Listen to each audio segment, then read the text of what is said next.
bonjour ou bonsoir. J'espère que vous vous portez bien.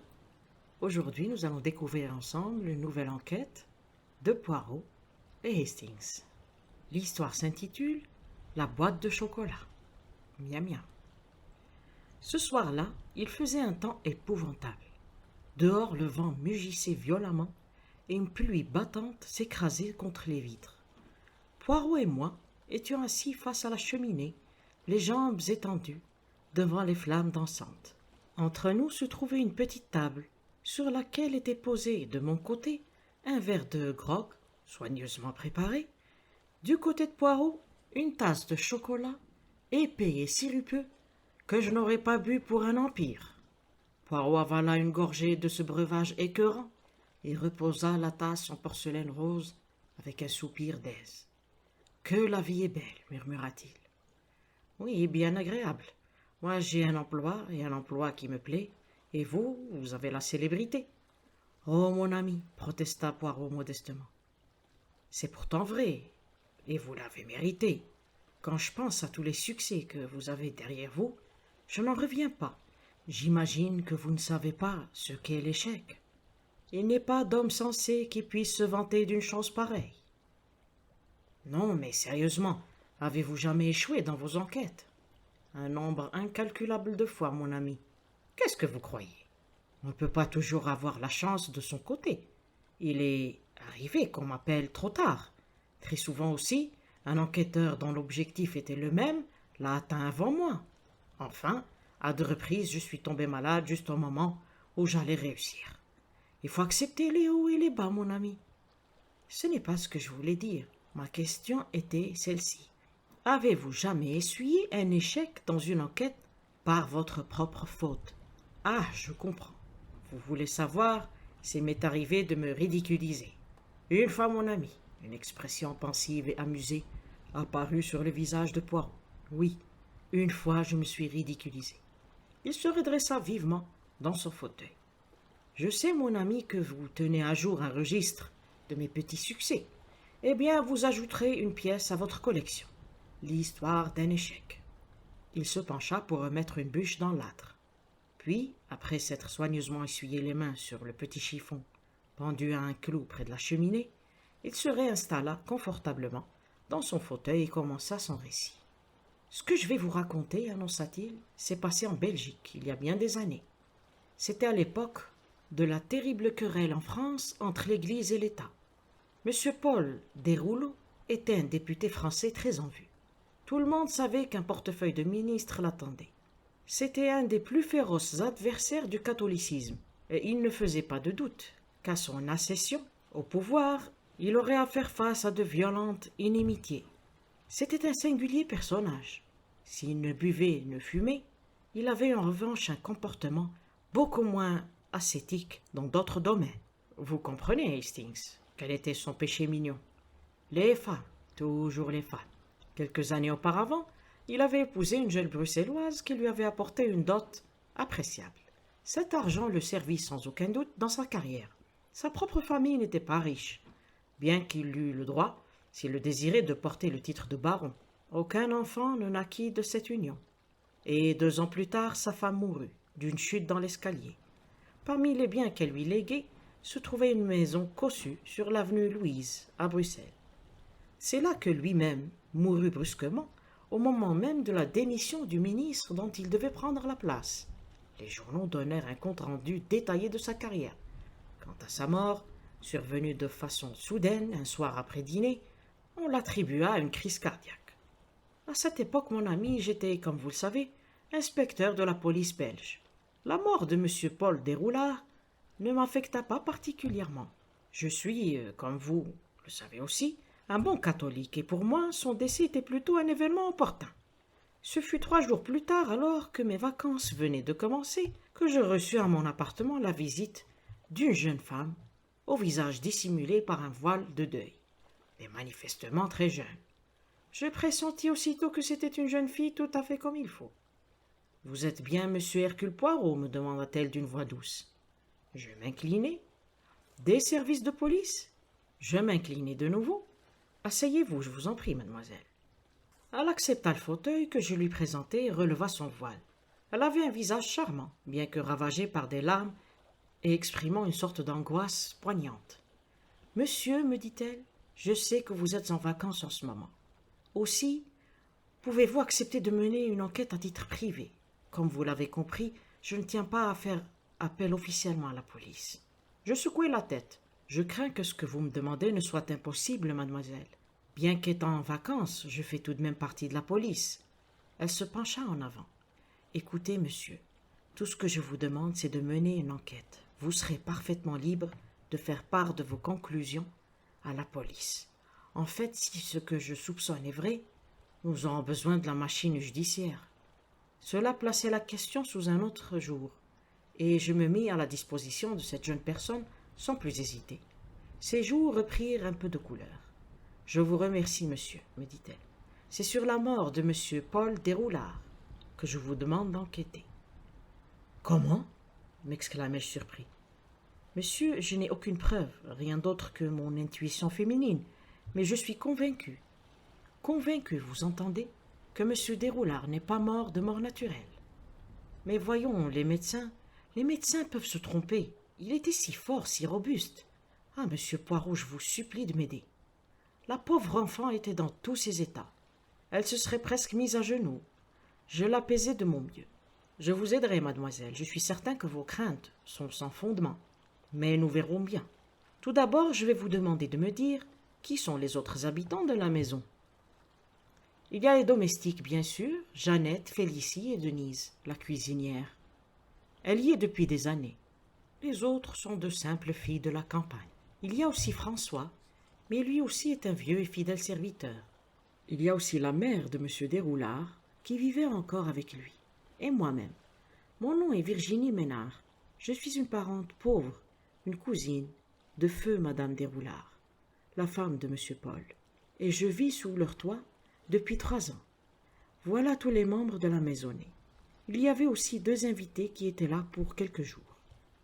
À savoir, Monsieur de Saint-Alard, un voisin de Monsieur Déroulard, en France, et un ami anglais, Monsieur John Wilson. Sont-ils toujours dans la maison? Monsieur Wilson, oui, mais Monsieur de Saint-Alard est parti hier. Quel est votre plan, mademoiselle? Si vous voulez bien vous présenter à la maison dans une demi-heure, j'aurai trouvé entre-temps une explication à votre visite. Le mieux serait de faire croire que vous travaillez pour un journal. Je dirai que vous êtes venu de Paris et que vous avez une lettre d'introduction de M. Saint-Alard. Madame Déroulard n'est pas en très bonne santé, et elle ne cherchera pas à en savoir davantage. Grâce à l'ingénieuse invention de cette demoiselle, je fus reçu sans problème. Et après une courte entrevue avec la mère du défunt, qui était une femme très digne et imposante, bien que de santé précaire, je fus libre de circuler à mon aise dans la maison. Je me demande, mon ami, poursuivit Poirot, si vous pouvez imaginer la difficulté de ma tâche. La mort de l'homme sur lequel j'étais chargé d'enquêter remontait déjà à 3 jours. S'il n'était pas mort de mort naturelle, il n'y avait qu'une explication possible, l'empoisonnement. Je n'avais pas vu le corps et je n'avais aucun moyen de déceler et d'analyser la façon dont le poison avait pu être administré. Pas le moindre indice, pas la moindre preuve dans un sens ou dans l'autre. L'homme avait-il été empoisonné? Était-il mort de mort naturelle? C'était à moi, Hercule Poirot, d'en décider, sans aide d'aucune sorte. Pour commencer, j'interrogeai les domestiques et avec leur concours, je reconstituai les événements de la soirée. Je fis particulièrement attention aux plats qui composaient le dîner et à la façon dont ils avaient été servis. La soupe avait été apportée dans une soupière et c'était M. Déroulard lui-même qui l'avait servie. Il y avait eu ensuite du poulet et des petits pois, puis une compote de fruits. Le tout placé sur la table et servi par le maître de maison lui-même. Le café avait également été apporté sur la table dans une grande cafetière. Donc, rien de ce côté-là, mon ami. Impossible d'empoisonner un des convives sans les empoisonner tous. Après dîner, Madame Déroulard s'était retirée dans ses appartements et Mademoiselle Virginie l'avait accompagnée. Les 3 hommes, eux, étaient passés dans le cabinet de travail de M. Déroulard. Là, ils avaient bavardé agréablement jusqu'au moment où, brusquement, sans crier gare, le député s'était écroulé à terre. M. de Saint-Alard s'était précipité hors de la pièce et avait dit à François d'aller chercher immédiatement un médecin. Selon lui, c'était sans doute une attaque d'apoplexie. En fait, lorsque le docteur arriva, il n'y avait plus rien à faire. Monsieur John Wilson, à qui mademoiselle Virginie m'avait présenté, était un homme d'âge moyen, le type même du grand gaillard anglais. La version des faits qu'il me donna, dans un français très britannique, était sensiblement la même. Déoulard est devenu tout rouge, et il s'est écroulé. Il ne put rien m'apprendre de plus. Je me rendis ensuite sur les lieux du drame, le cabinet de travail, et demandai comme il laissa seul. Jusque-là, je n'avais rien trouvé qui pût étayer la théorie de mademoiselle Ménard. J'en conclus que ces craintes n'étaient que le fruit de son imagination.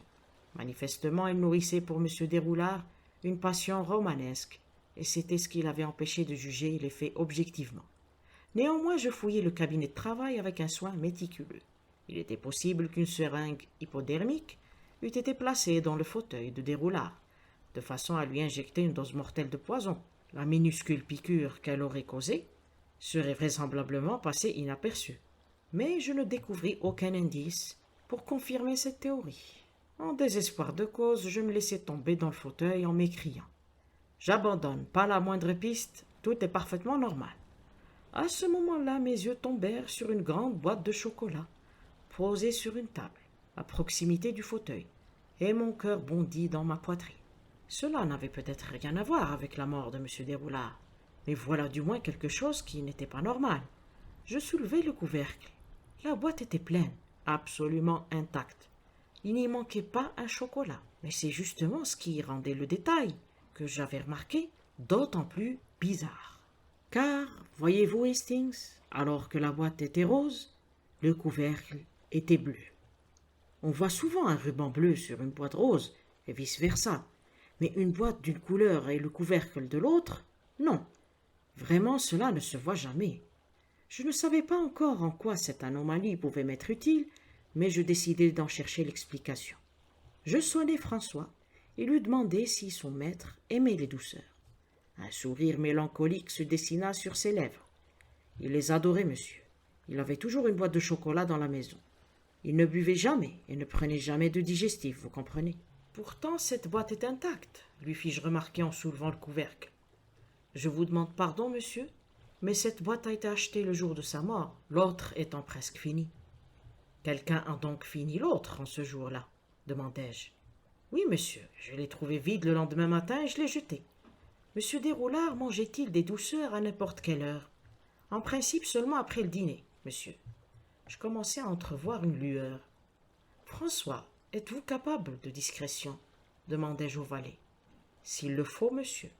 Bon, sachez donc que je fais partie de la police. Pouvez-vous me trouver cette autre boîte? Certainement, monsieur. Elle doit être dans la poubelle. Il sortit et revint quelques instants plus tard avec un objet couvert de poussière. C'était la copie conforme de la boîte que je tenais à la main, excepté que, là, la boîte était bleue et le couvercle rose. Je remerciai François, lui recommandai encore une fois la plus grande discrétion et quittai la maison de l'avenue Louise. Je rendis ensuite visite au médecin de M. Déroulard. Avec lui, la tâche ne fut pas facile. Il se retrancha adroitement derrière un mur de phraséologie scientifique, mais j'eus bien l'impression qu'il n'était pas aussi sûr de son diagnostic qu'il aurait aimé l'être. Les morts soudaines de ce genre ne sont pas rares, remarqua-t-il, lorsque j'eus réussi à le désarmer quelque peu. Un accès de colère subit, une vive émotion, après un copieux repas, c'est entendu. Et cela suffit. Le sang monte à la tête et psst, il n'en faut pas plus.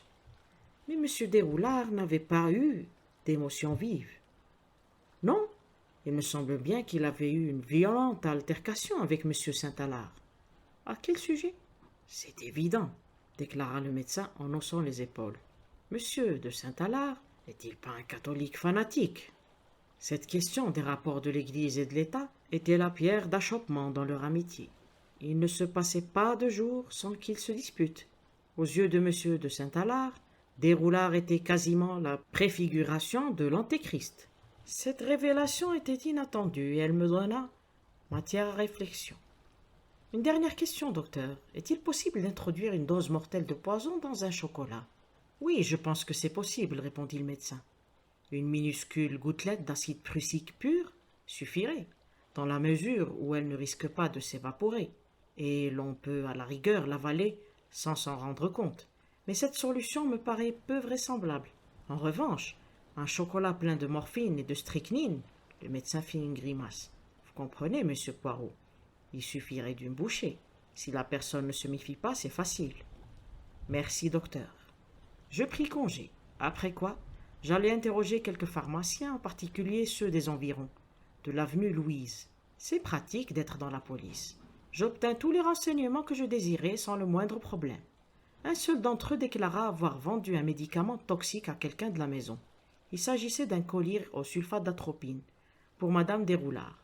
L'atropine est un poison violent, et sur le moment j'étais tout excité. Mais les symptômes de l'empoisonnement par l'atropine ressemblent fort à ceux de l'intoxication alimentaire, et pas du tout à ceux qui m'intéressaient. D'ailleurs, l'ordonnance remontait déjà à assez longtemps. Madame Desroulards souffrait de cataracte aux 2 yeux depuis des années. Je m'apprêtais à partir, découragé, lorsque le pharmacien me rappela. Un moment, monsieur Poirot. Je me souviens que la jeune fille qui est venue avec l'ordonnance m'a dit qu'elle devait aller à la pharmacie anglaise. Vous pourriez peut-être aller la voir. C'est ce que je fis. Grâce encore une fois à ma qualité d'inspecteur de police, je pus obtenir le renseignement que je désirais. La veille de la mort de M. Desroulards, ils avaient fait une préparation pour M. John Wilson. Or, rien de bien compliqué. Simplement des comprimés de trinitrine. Je demandai à voir à quoi cela ressemblait. Et lorsque le pharmacien me le montra, mon cœur se mit à battre plus vite. Les minuscules cachets étaient enrobés de chocolat. « Est-ce un poison ?» demandai-je. « Non, monsieur, me répondit le pharmacien. Pouvez-vous me dire quels en sont les effets ? Cela fait baisser la tension artérielle. On en prescrit dans certaines formes de troubles cardiaques, l'angine de poitrine par exemple, dans le cas de l'artériosclérose. » Ma foi, l'interrompis-je, tout cela ne veut pas dire grand-chose pour moi. Est-ce que cela fait affluer le sang au visage ? Ah, ça oui. Et si j'avalais une dizaine ou une vingtaine de ces petits comprimés à la fois, que se passerait-il ? Je ne vous conseillerais pas d'essayer, répondit sèchement le pharmacien. Vous dites pourtant que ce n'est pas du poison. Bien des substances qui ne sont pas considérées comme toxiques peuvent tuer un homme, me répondit-il sur le même ton. Je quittai la pharmacie en exultant. Enfin, j'avais une piste. Je savais à présent que John Wilson avait eu un moyen de tuer Desroulards. Mais pour quel motif ? Il était venu en Belgique en voyage d'affaires et avait demandé l'hospitalité au député, qu'il connaissait un peu. Apparemment, la mort de celui-ci ne pouvait lui profiter d'aucune façon. En outre, j'avais appris en me renseignant en Angleterre qu'il souffrait depuis plusieurs années de cette forme de maladie cardiaque, qu'est l'angine de poitrine. Il n'y avait donc rien de suspect à ce qu'il ait en sa possession des cachets de trinitrine. Néanmoins, j'étais convaincu que quelqu'un avait touché au chocolat. Par erreur, il avait commencé par ouvrir la boîte pleine, mais il était ensuite passé à l'autre. Il avait pris l'unique chocolat restant, l'avait évidé, puis l'avait bourré de ces petits comprimés de trinitrine. C'était de gros chocolats, et j'étais certain qu'il pouvait en contenir 20 à 30. Mais qui avait supprimé Desroulards de cette façon ? Les 2 autres de la maison pouvaient être suspectés. L'un, John Wilson, avait l'arme du crime, l'autre, Saint-Alard, le mobile. Ce dernier était un fanatique, ne l'oubliez pas, et on ne peut être plus fanatique qu'en matière de religion. Se pouvait-il qu'il eût subtilisé la trinitrine de John Wilson ? Il me vint alors une autre petite idée. Ah, cela vous fait sourire quand je parle de mes petites idées. Pourquoi Wilson s'était-il trouvé à court de trinitrine ? Il était certainement venu d'Angleterre avec une réserve suffisante. Je retournai à la maison de l'avenue Louise. Wilson était sorti. Mais je vis Félicie, la jeune domestique, qui faisait habituellement sa chambre. Je lui demandai aussitôt si, par hasard, M. Wilson n'avait pas constaté la disparition d'un flacon de son étagère de toilette quelques jours plus tôt. Elle me répondit vivement par l'affirmative, en ajoutant que c'était elle, Félicie, qui avait été accusée. L'Anglais avait manifestement pensé qu'elle l'avait cassé et ne voulait pas l'avouer, mais il n'y avait même jamais touché. C'était certainement un coup de Jeannette, qui fourrait toujours son nez partout. J'arrêtai tant bien que mal son flot de paroles et pris congé. Je savais à présent tout ce que je désirais savoir, Il ne me restait plus qu'à prouver l'exactitude de mon hypothèse. Mais cela, je m'en rendais compte, ne serait pas chose facile. J'avais peut-être la certitude que Saint-Alard avait dérobé le flacon de trinitrine sur l'étagère de toilette de John Wilson, mais pour pouvoir en convaincre les autres, il me faudrait en apporter la preuve, et je n'en avais pas la moindre. Peu importe, du moins, savais-je. C'était l'essentiel. Vous vous rappelez les problèmes que nous avons rencontrés dans l'affaire Styles, Hastings? Là aussi, je savais. Mais il m'a fallu très longtemps pour trouver le dernier maillon de la chaîne qui prouvait indéniablement la culpabilité de l'assassin. Je demandai alors à parler à mademoiselle Ménard. Elle vint aussitôt. Cependant, lorsque je la priai de me donner l'adresse de monsieur de Saint-Alard, elle parut troublée. « Pourquoi désirez-vous la voir, monsieur ?» me demanda-t-elle. « C'est nécessaire, mademoiselle. » Elle paraissait hésiter, toujours aussi troublée. « Il ne pourra rien vous apprendre, c'est un homme qui est constamment perdu dans ses pensées. Il ne fait pas attention à ce qui se passe autour de lui. Peut-être, mademoiselle, néanmoins, c'était un vieil ami de monsieur Desroulard. Il pourra peut-être me parler de certaines choses, de choses du passé, de vieilles rancunes, d'anciennes amours. » La jeune fille rougit et se mordit la lèvre. « Quand vous voudrez, mais je suis certaine, à présent, que je me suis trompée. C'est très aimable de votre part d'avoir accédé à ma requête, mais j'étais alors bouleversée. J'en avais presque perdu la tête. Maintenant, je me rends compte qu'il n'y a aucun mystère à élucider. Oubliez tout cela, je vous en prie, monsieur. » Je l'observai attentivement.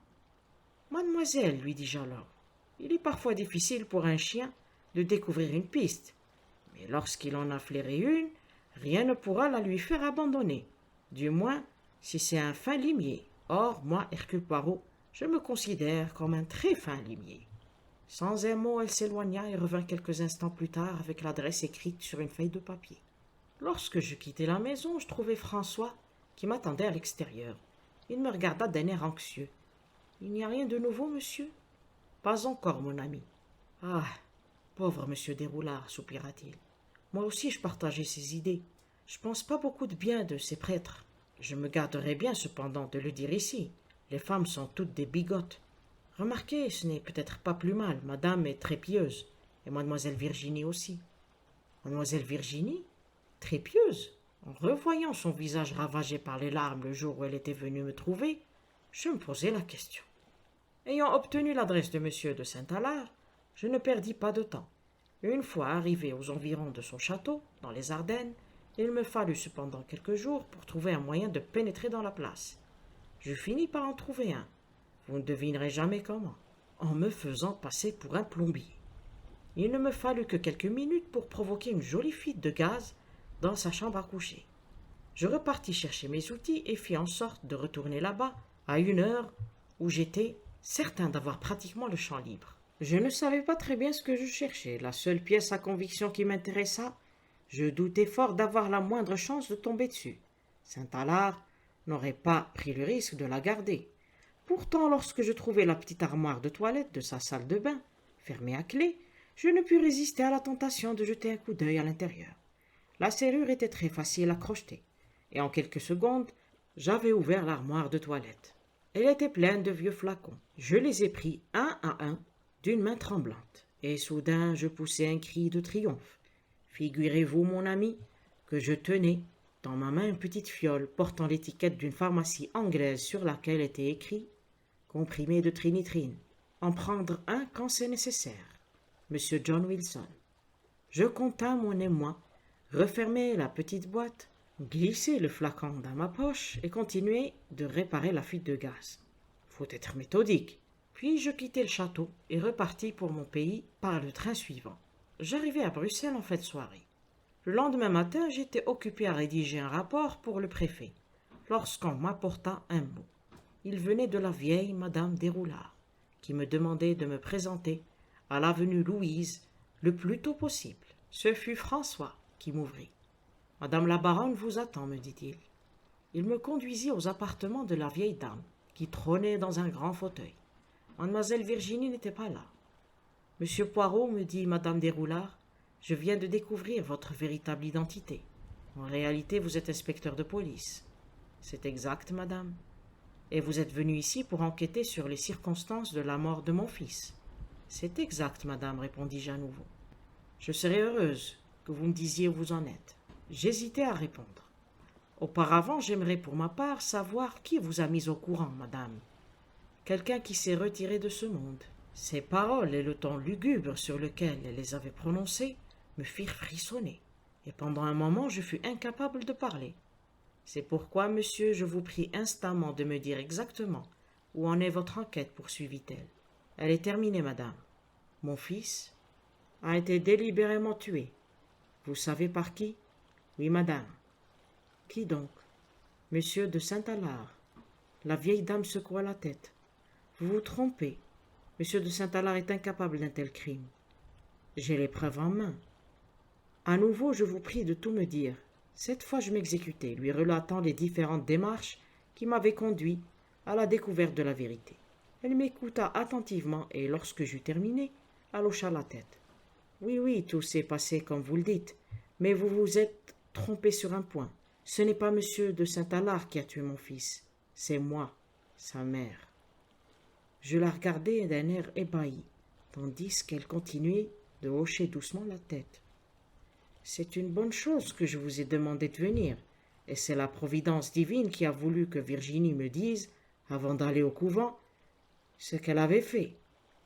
Écoutez, monsieur Poirot, mon fils était un homme mauvais, il persécutait l'Église, il vivait dans le péché, il a entraîné d'autres âmes avec lui. Mais il y a pire. Un matin que je sortais de ma chambre, j'ai vu ma belle-fille debout en dehors de l'escalier. Elle lisait une lettre. Mon fils est alors arrivé, tout doucement derrière elle, et l'a poussée brutalement. Elle est tombée et a heurté de la tête les marches en marbre. Lorsqu'on l'a relevée, elle était morte. Mon fils était un assassin, et moi seule, sa mère, le savait. La vieille dame ferma les yeux un instant. Vous ne pouvez pas imaginer, monsieur, ma souffrance, mon désespoir. Que devais-je faire? Le dénoncer à la police? Je ne devais m'y résoudre. C'était mon devoir, mais mon cœur de mère y répugnait. D'ailleurs, m'aurait-on cru? Ma vue avait beaucoup baissé depuis quelque temps. On m'aurait dit que je me trompais. Je gardai donc le silence. Mais ma conscience me torturait. En ne parlant pas, je me faisais complice d'un meurtre. Mon fils hérita de l'argent de sa femme et continua de mener la belle vie. Et voilà qu'il était sur le point d'accéder à un portefeuille de ministre. Il persécuterait plus que jamais l'Église. Et puis il y avait Virginie, cette pauvre enfant si belle, si pieuse, était fascinée par ce démon. Il avait un étrange et terrifiant pouvoir sur les femmes. J'ai deviné ce qui allait se passer, mais je ne pouvais l'empêcher. Il n'avait aucune intention de l'épouser. Et le moment arriva où je la sentais prête à lui céder. J'ai alors vu où était mon devoir. C'était mon fils. Je lui avais donné la vie. J'étais responsable de ses actes. Il avait déjà tué physiquement une femme. À présent, il allait en tuer une moralement. Je me suis introduite dans la chambre de M. Wilson et j'ai pris le flacon de comprimé. Il avait dit une fois en riant qu'il y avait là de quoi tuer un homme. Je suis allé dans le bureau et me suis approché de la table où était toujours posée une grande boîte de chocolat. J'en ai ouvert une neuve par erreur, mais il y avait aussi l'autre. Il n'y restait qu'un chocolat, ce qui simplifiait les choses. Personne d'autre que mon fils et Virginie n'en mangeait après dîner. Il me suffisait de garder Virginie avec moi ce soir-là. Tout s'est passé comme je l'avais prévu. Madame Desroullards ferma les yeux un instant, puis les rouvrit. Monsieur Poirot, je remets mon sort entre vos mains. Les médecins m'ont dit qu'il ne me restait que peu de temps à vivre. Je suis prête à répondre de mon acte devant Dieu. Dois-je aussi en répondre sur terre, devant les hommes? J'hésitai. Mais le flacon vide, madame, dis-je pour gagner du temps. Comment est-il arrivé en la possession de monsieur Saint-Alard? Lorsqu'il est venu me dire au revoir, je l'ai glissé dans sa poche. Je ne savais pas comment m'en débarrasser. Je suis si infirme que je ne peux pas tellement me déplacer sans aide. Et si l'on l'avait trouvé dans mes appartements, cela aurait pu éveiller les soupçons. Comprenez bien, monsieur, poursuivit la vieille dame en se redressant de toute sa hauteur. Je n'ai absolument pas fait cela pour faire porter les soupçons sur monsieur de Saint-Alard. Je n'ai jamais eu pareille intention. Je pensais qu'en trouvant un flacon vide dans ses affaires, son valet de chambre la jetterait sans se poser de questions. Je hochai la tête. Je comprends, madame. Et votre décision, monsieur? Elle m'avait posé la question d'une voix ferme, la tête toujours aussi haute. Je me levai. Madame, lui dis-je, j'ai bien l'honneur de vous saluer. J'ai mené mon enquête et j'ai échoué. N'en parlons plus. Poirot resta silencieux un moment, puis il ajouta calmement. La vieille dame mourut une semaine plus tard. Mademoiselle Virginie fit son noviciat et prit le voile. Voilà toute l'histoire, mon ami. Je dois reconnaître que je ne m'y suis pas montré à mon avantage. Mais ce n'était pas vraiment un échec, répliquai-je. Qu'auriez-vous pu penser d'autre, étant donné les circonstances? Comment, mon ami? S'écria Poirot en s'animant brusquement. Vous ne comprenez donc pas? Mais j'ai été le roi des imbéciles. Je n'ai vraiment pas su faire fonctionner ma matière grise. Quand je pense depuis le début que je disposais d'un indice essentiel. Quel indice? Mais la boîte de chocolat, voyons. Quelqu'un qui a une bonne vue aurait-il commis une telle erreur? Je savais que madame Desroullards souffrait de cataracte. Le collyre à l'atropine en était la preuve. Il n'y avait qu'une personne dans la maison dont la vue était si faible qu'elle pouvait confondre les deux couvercles.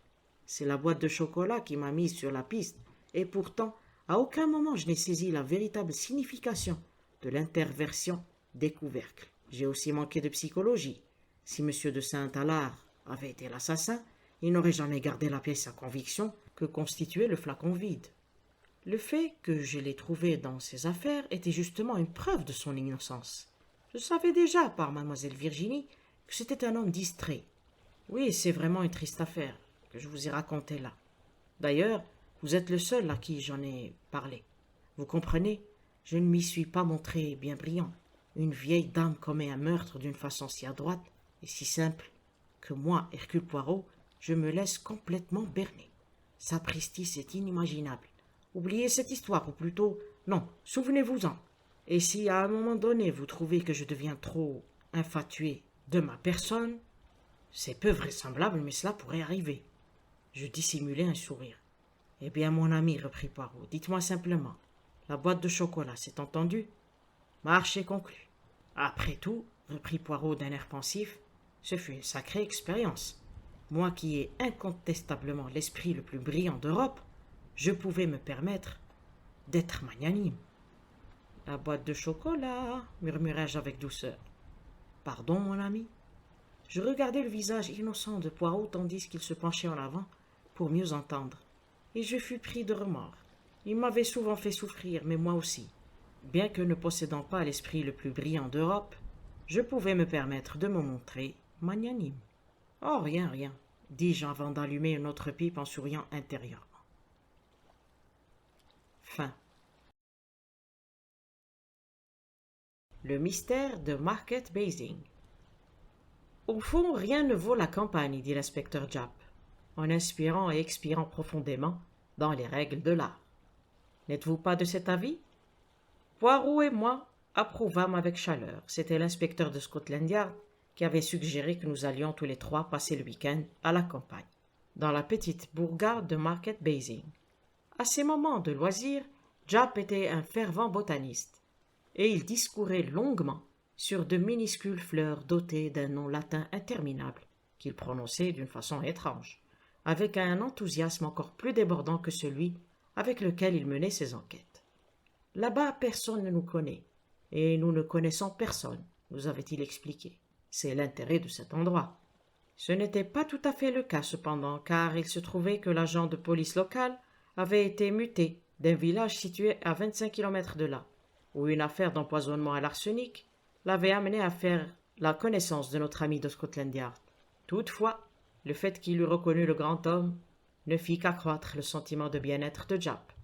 Et le dimanche matin, tandis que nous nous installions autour de la table du petit déjeuner, dans la salle à manger de l'auberge du village, face à la fenêtre derrière laquelle s'entrelaçaient des vrilles de chevrefeuilles et brillait un soleil magnifique, nous étions tous les trois d'excellente humeur. Le bacon et les œufs étaient excellents, le café un peu moins bon, mais bien chaud. C'est ça la vraie vie, déclara Japp. Quand je serai à la retraite, j'aurai une petite maison à la campagne, loin du crime, comme ici. Le crime, il est partout, lui fit remarquer Poirot en choisissant soigneusement un morceau de pain et en regardant avec un froncement de sourcils un petit passereau qui était venu se percher avec impertinence sur le rebord de la fenêtre. Je déclamai d'un ton léger. Voici un bien joli lapin, mais sa vie privée est une infamie. Et vous dire tout ce que font les lapins? Ah non, vraiment, je ne le puis. Ma foi, dit Japp en s'étirant, je mangerai volontiers un autre œuf. Et peut-être une tranche ou deux de bacon de plus. Qu'en dites-vous, capitaine? Je vous suis, répondis-je de bon cœur. Et vous, Poirot?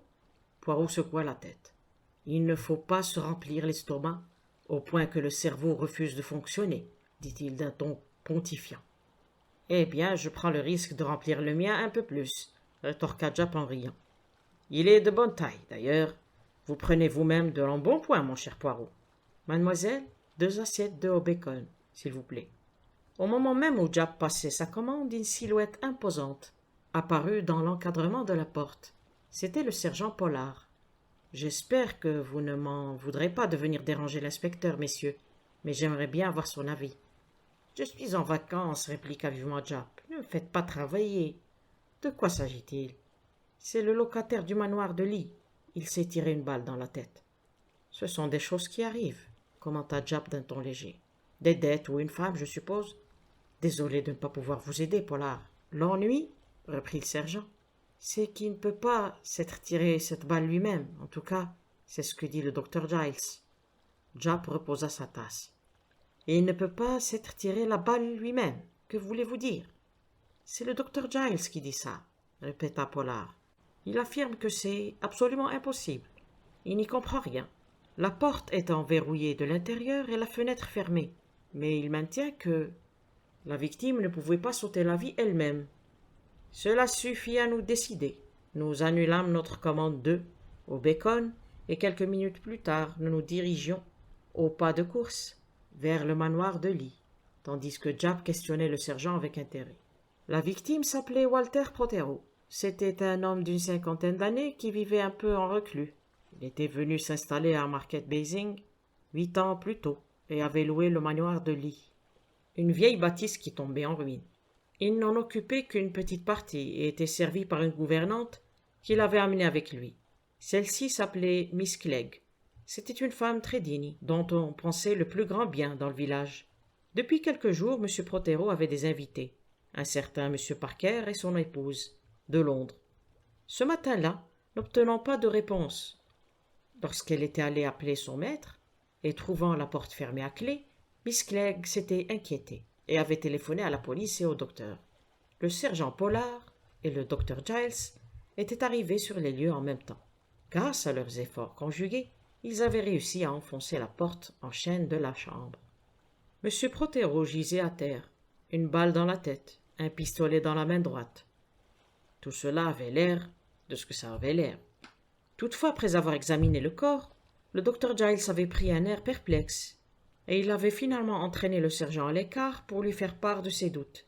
C'est alors que Pollard avait aussitôt pensé à Japp. Laissant le médecin sur place, il avait couru à l'auberge. Le temps que le sergent termine son récit, nous étions arrivés au manoir de Lee. Une grande maison désolée, entourée d'un jardin mal entretenu et envahie par les mauvaises herbes. La porte d'entrée était ouverte, et nous pénétrâmes dans le hall et, de là, dans un petit salon, où nous avions perçu un murmure de voix. Il y avait 4 personnes dans la pièce. Un homme à la tenue tapageuse et à l'air sournois, qui me déplut aussitôt. Une femme du même genre et d'une beauté vulgaire. Une autre femme vêtue de noir, qui se tenait à l'écart, et qui devait être la gouvernante. Et enfin, un homme de haute stature et au visage ouvert et intelligent, et à l'allure sportive avec son costume de gros tweed, qui était manifestement maître de la situation. « Docteur Giles, dit le sergent, voici l'inspecteur Japp de Scotland Yard et ses 2 amis. » Le docteur nous salua aimablement et nous présenta à monsieur et madame Parker, après quoi il nous entraîna à l'étage. Sur un signe de Japp, Pollard était resté en bas pour surveiller discrètement les membres de la maisonnée. Arrivés en haut, nous remontâmes un long couloir jusqu'à la pièce du fond. Des morceaux de bois pendaient des gonds de la porte, et le battant lui-même s'était écrasé sur le sol à l'intérieur de la pièce. Nous entrâmes. Le cadavre étendu à terre était celui d'un homme âgé d'une 50aine d'années, barbu et grisonnant. Jap s'agenouilla auprès de lui. « Pourquoi ne l'avez-vous pas laissé comme vous l'avez trouvé » maugréa-t-il. Le docteur haussa les épaules. « Nous étions tellement sûrs qu'il s'agissait d'un... La balle est entrée derrière l'oreille gauche, constata Jap. Précisément, répondit le docteur. C'est bien pour cela qu'il ne peut pas s'être tiré lui-même la balle. Il aurait été obligé de passer sa main droite derrière sa tête, c'est tout à fait impensable. Pourtant, vous l'avez trouvé serrant le pistolet dans sa main. Où est-il, au fait? Le docteur montra la table d'un signe de tête. Oui, mais il ne le serrait pas. Il l'avait bien dans la main, mais ses poignets n'étaient pas refermés dessus. On a placé le pistolet ainsi après coup, c'est évident, conclut Jap tout en examinant l'arme. Nous allons le donner au labo pour les empreintes. Mais je donne fort qu'on en trouve d'autres que les vôtres, Dr. Giles. À quand remonte la mort? À hier soir, je ne peux pas dire à quelle heure exactement, comme le font ces merveilleux toubibs des romans policiers, mais ça doit faire environ une douzaine d'heures. Jusque-là, Poirot n'avait pas fait le moindre geste, il était resté à mes côtés, regardant faire Jap et écoutant ses questions, en se contentant de temps en temps de humer l'air avec une expression perplexe. Moi aussi j'avais humé l'air, mais je n'y avais rien décelé d'extraordinaire. Il était parfaitement pur et il n'y flottait pas la moindre odeur. Pourtant, Poirot continuait son petit manège, comme si son nez fin avait décelé quelque chose qui m'échappait. Lorsque Jap s'en écarta, Poirot alla s'agenouiller près du corps. Il n'accorda pas la moindre attention à la blessure. Je crus tout d'abord qu'il examinait les doigts de la main dans laquelle on avait trouvé le pistolet, mais j'ai compris rapidement que c'était le mouchoir fourré dans la manche du mort qui l'intéressait. M. Prothero était vêtu d'un complet veston gris foncé. Au bout d'un moment, Poirot se releva, mais son regard revenait sans cesse sur le mouchoir qui semblait l'intriguer. Jap lui demanda de venir l'aider à redresser la porte, et j'en profitai pour aller m'agenouiller à mon tour auprès du corps. Je tirai le mouchoir de la manche et l'examinai attentivement. Il était très quelconque, en batiste blanche, et il n'y avait pas la moindre marque ou tache dessus. Je le remis à sa place et secouai la tête, déconcerté. Les autres avaient relevé la porte et ils en cherchaient la clé, mais celle-ci était introuvable. « Voici qui règle la question, déclara Jap. Les fenêtres sont fermées. L'assassin est donc sorti par la porte et a emporté la clé après avoir donné un tour dans la serrure. Il pensait qu'on accepterait l'hypothèse selon laquelle Prothero se serait enfermé et tiré une balle, et que personne ne remarquerait la disparition de la clé. Vous êtes bien de cet avis, Poirot? Oui, mais il aurait été plus simple et plus intelligent de reglisser la clé sous la porte. Elle aurait l'air ainsi d'être tombée de la serrure. Tout le monde ne peut pas avoir votre brillant esprit. Vous auriez fait un redoutable malfaiteur si vous aviez choisi cette voie. Avez-vous quelques remarques à faire? Poirot paraissait quelque peu désemparé. Il jeta un coup d'œil circulaire sur la pièce et dit presque sur un ton d'excuse. Il fumait beaucoup, ce brave homme. Effectivement, le foyer de la cheminée était plein de mégots, tout comme le cendrier posé sur une petite table à côté du grand fauteuil. Il a bien dû en griller une vingtaine hier soir, commenta Jap. Il se pencha pour examiner le contenu de l'âtre, puis reporta son attention sur le cendrier. Toutes ces cigarettes sont de la même marque et ont été fumées par la même personne. Il n'y a là rien d'intéressant, mon vieux Poirot. Je n'ai rien dit de tel, murmura mon ami. Tiens, qu'est-ce que c'est que ça? S'exclama alors Jap en se baissant pour ramasser d'une main avide un objet brillant qui gisait à terre à côté du corps. Un bouton de manchette, je me demande à qui il appartient. Docteur Giles, je vous serais très reconnaissant de bien vouloir demander à la gouvernante de monter. Et les Parker? L'homme a l'air très pressé de partir. Il dit qu'on l'attend à Londres pour une affaire urgente. Possible, mais il faudra bien qu'on se passe de lui. Au train où vont les choses, sa présence ici sera vraisemblablement tout aussi indispensable. Envoyez-moi la gouvernante et ne laissez aucun des Parker vous échapper. À vous et à Pollard. Au fait, l'un d'eux ou la gouvernante est-il entré ici ce matin? Le docteur réfléchit. Non, ils sont restés dans le couloir pendant que Pollard et moi étions dans la pièce. Vous en êtes sûr? Certain. Le docteur sortit pour aller accomplir sa mission. C'est un brave homme, commenta Jap, d'un ton approbateur. Certains de ces toubibs à l'allure sportive sont des types épatants. Bon, pour en revenir à ce gars-là, j'aimerais bien savoir qui l'a tué. L'un des trois autres, je suppose? Je ne soupçonne guère la gouvernante. Elle a eu 8 ans pour le faire, si elle en avait envie. Quant aux Parker, je me demande qui ils sont. En tout cas, ce n'est pas un couple très sympathique. Jap venait de terminer sa phrase lorsque Miss Clegg entra dans la pièce. C'était une grande femme maigre, aux cheveux gris soigneusement tirés en arrière, et séparés par une raie au milieu. Elle était très calme et posée, avec cependant un air décidé qui imposait le respect. En réponse aux questions de Jap, elle expliqua qu'elle était au service de M. Prothero depuis 14 ans. C'était un maître généreux et bon. Elle n'avait jamais vu M. et Mme Parker avant leur arrivée à l'improviste, 3 jours plus tôt. Elle était convaincue qu'ils s'étaient invités eux-mêmes.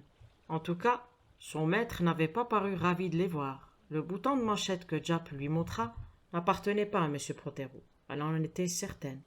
Quant au pistolet, il lui semblait bien que son maître possédait une arme de ce genre. Il la gardait toujours sous clé. Elle l'avait vue il y a quelques années, mais ne pouvait dire si c'était bien la même. Elle n'avait pas entendu de coup de feu la veille au soir. Mais cela n'avait rien d'étonnant compte tenu de la taille de la maison et du fait que ses appartements et ceux qu'elle avait dû préparer pour les Parker se trouvaient à l'autre bout du bâtiment. Elle ne savait pas à quelle heure M. Prothero était allé se coucher. Il était encore debout lorsqu'elle-même s'était retirée à 9h30. Son maître n'avait pas d'habitude de se coucher aussitôt qu'il montait dans sa chambre.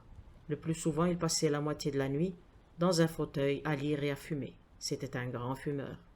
Poirot intervint pour lui poser une question. « En règle générale, votre maître dormait-il la fenêtre ouverte ou fermée ?» Miss Clegg réfléchit un instant. « Elle était généralement ouverte, du moins le châssis du haut. Pourtant, à présent, elle est fermée. Pouvez-vous m'expliquer pourquoi ?»« Non, à moins qu'il n'ait senti un courant d'air et ne l'ait fermée. » Jap posa encore quelques questions à la gouvernante, avant de la libérer. Il interrogea ensuite les Parker, séparément. Madame Parker était du genre hystérique et pleurnichard. Monsieur Parker, lui, était un homme grossier et emporté. Il nia que le bouton de manchette lui appartenait, mais étant donné que sa femme l'avait reconnu auparavant, cela le mettait plutôt en mauvaise posture. Et comme il avait aussi nié être entré dans la chambre de Prothero, Jap estima qu'il disposait de preuves suffisantes pour délivrer un mandat d'arrêt contre lui. Laissant Pollard sur place, il retourna en toute hâte au village pour appeler Scotland Yard, à Londres, tandis que Poirot et moi rentrions à l'auberge sans nous presser. « Vous êtes anormalement silencieux, fis-je remarquer à mon ami. Cette affaire ne vous intéresse-t-elle pas ?»« Au contraire, elle m'intéresse énormément, mais elle m'intrigue aussi beaucoup. Le mobile du crime est obscur, certes, dis-je d'un ton pensif, mais je suis convaincu que Parker est un sale type. Il semble évident que c'est lui le coupable, bien qu'on ignore encore le mobile. Mais cela peut venir par la suite. Vous n'avez été frappé par aucun détail significatif, bien que Jap, lui, n'ait rien remarqué. » Je dévisageai mon ami avec curiosité. « De quoi voulez-vous parler, Poirot ? Qu'avait le mort dans sa manche ? » « Oh, le mouchoir. » »« Précisément, le mouchoir. Les marins en ont souvent un dans la manche. » »« Excellente remarque, Hastings, mais ce n'est pas à cela que je pensais. »« Autre chose ? » ?»« Oui, j'en reviens toujours à l'odeur de cigarette. Mais je n'ai rien senti. »« Moi non plus, cher ami. » Je le dévisageai avec attention. Il est tellement difficile de savoir quand il se moque de vous ou pas. Mais il paraissait sérieux et fronçait même les sourcils. L'enquête judiciaire eut lieu 2 jours plus tard. Entre-temps, on avait découvert d'autres preuves. Un vagabond avait reconnu avoir escaladé le mur de la propriété, où il venait souvent passer la nuit, dans un hangar, dont la porte restait ouverte. Selon sa déposition à minuit, il avait entendu 2 hommes se disputer violemment, dans une pièce du premier étage. L'un d'eux demandait de l'argent et l'autre refusait en s'emportant. Caché derrière un buisson, il avait vu les 2 hommes passer et repasser devant la fenêtre éclairée. Il avait très bien reconnu l'un d'eux, M. Prothero, l'occupant de la maison. Quant à l'autre, il l'identifia comme M. Parker. Il était évident dès lors que les Parker étaient venus au manoir de Lee pour faire du chantage, et lorsque par la suite on découvrit que le véritable nom de la victime était Vandover, qu'il avait été lieutenant dans la marine, et n'était pas étranger à l'explosion qui avait détruit le croiseur de première classe, le Meridor, en 1910. Le mystère sembla élucidé. On supposa que Parker, ayant eu connaissance du rôle qu'avait joué Vandover avait cherché à retrouver sa trace et était venu pour lui extorquer une grosse somme d'argent en échange de son silence, somme que l'autre avait refusé de payer. Dans le feu de la dispute, Vandover avait sorti son pistolet, Parker le lui avait arraché et l'avait tué, après quoi il avait essayé de donner à ce meurtre l'apparence d'un acte désespéré. Parker fut renvoyé devant la cour d'assises, mais il réserva sa défense. Au moment où nous quittions le tribunal de police après avoir assisté à l'instruction, Poirot hocha la tête. « Il doit en être ainsi, marmonna-t-il, comme pour lui-même. Oui, il doit en être ainsi. Je n'attendrai pas plus longtemps. » Il alla à la poste et rédigea un mot qu'il envoya par porteur spécial, mais je ne pus voir à qui il était adressé. Nous rentrâmes ensuite à l'auberge où nous avions séjourné pendant ce mémorable week-end. Poirot ne tenait pas en place. Il allait et venait sans cesse de la porte à la fenêtre. « J'attends une visite, m'expliqua-t-il. Ce n'est pas possible, non. Ce n'est pas possible que je me sois trompé. Ah, la voilà. » À mon grand étonnement, un instant plus tard, je vis Miss Clegg entrer dans la pièce. Elle paraissait très agitée et avait le souffle court, comme si elle avait couru. Je lus de la peur dans son regard lorsqu'elle leva les yeux vers Poirot. « Asseyez-vous, mademoiselle, lui dit-il aimablement. J'ai vu juste, n'est-ce pas ?» En guise de réponse, Miss Clegg éclata en sanglots. « Pourquoi avez-vous fait cela ?» lui demanda Poirot d'une voix douce. « Pourquoi ?»« Je l'aimais tant, répondit-elle. J'étais déjà sa gouvernante quand il était petit. Oh, je vous en prie, soyez indulgent. Je ferai tout mon possible, mais vous comprendrez que je ne peux pas laisser pendre un innocent, même si c'est une ignoble crapule. » Miss Clegg se redressa et dit à voix basse. « Peut-être moi-même ne l'aurais-je pas pu. Finalement, faites votre devoir. Je m'en remets à vous. » Se levant alors, elle sortit précipitamment de la pièce. « Est-ce elle qui l'a tué ?» demandai-je absolument abasourdi. Poirot sourit et secoua la tête. « Non, il s'est tiré une balle. Vous souvenez-vous qu'il avait son mouchoir dans la manche droite? C'est ce qui m'a permis de conclure qu'il était gaucher. Craignant d'être démasqué suite à son entrevue avec Parker, il s'est tiré une balle dans la tête. Le lendemain matin, Miss Clegg est venue l'appeler comme d'habitude et l'a trouvé mort, étendu à terre. Comme elle vient de nous le dire, elle le connaissait depuis sa plus tendre enfance. Et cela l'a remplie de fureur contre les Parker, qui avaient conduit son maître à cette mort abominable. Pour elle, c'étaient des meurtriers, et elle a soudain vu le moyen de les punir pour l'acte dont ils étaient la cause. Elle seule savait que son maître était gaucher. Elle a fait passer le pistolet dans sa main droite, a fermé la fenêtre, laissé tomber à terre le bouton de manchette qu'elle avait trouvé dans une des pièces du bas, après quoi elle est sortie en fermant la porte à clé derrière elle et en emportant la clé. « Poirot, vous êtes vraiment formidable, m'exclamai-je, dans un élan d'enthousiasme. Tout ça grâce à un seul petit indice, le mouchoir, et à la fumée de cigarette. Si la fenêtre avait été fermée et qu'on avait fumé toutes ces cigarettes dans la pièce, celle-ci aurait dû empester le tabac froid. Or, l'air était parfaitement pur. J'en ai donc aussitôt conclu que la fenêtre avait dû rester ouverte toute la nuit et qu'on l'avait fermée qu'au matin, ce qui me donnait matière à réflexion. Je ne voyais absolument pas quelle raison aurait eu un meurtrier de refermer la fenêtre. Au contraire, il était dans son intérêt de la laisser ouverte, pour qu'on croie que l'assassin était rentré et ressorti par là.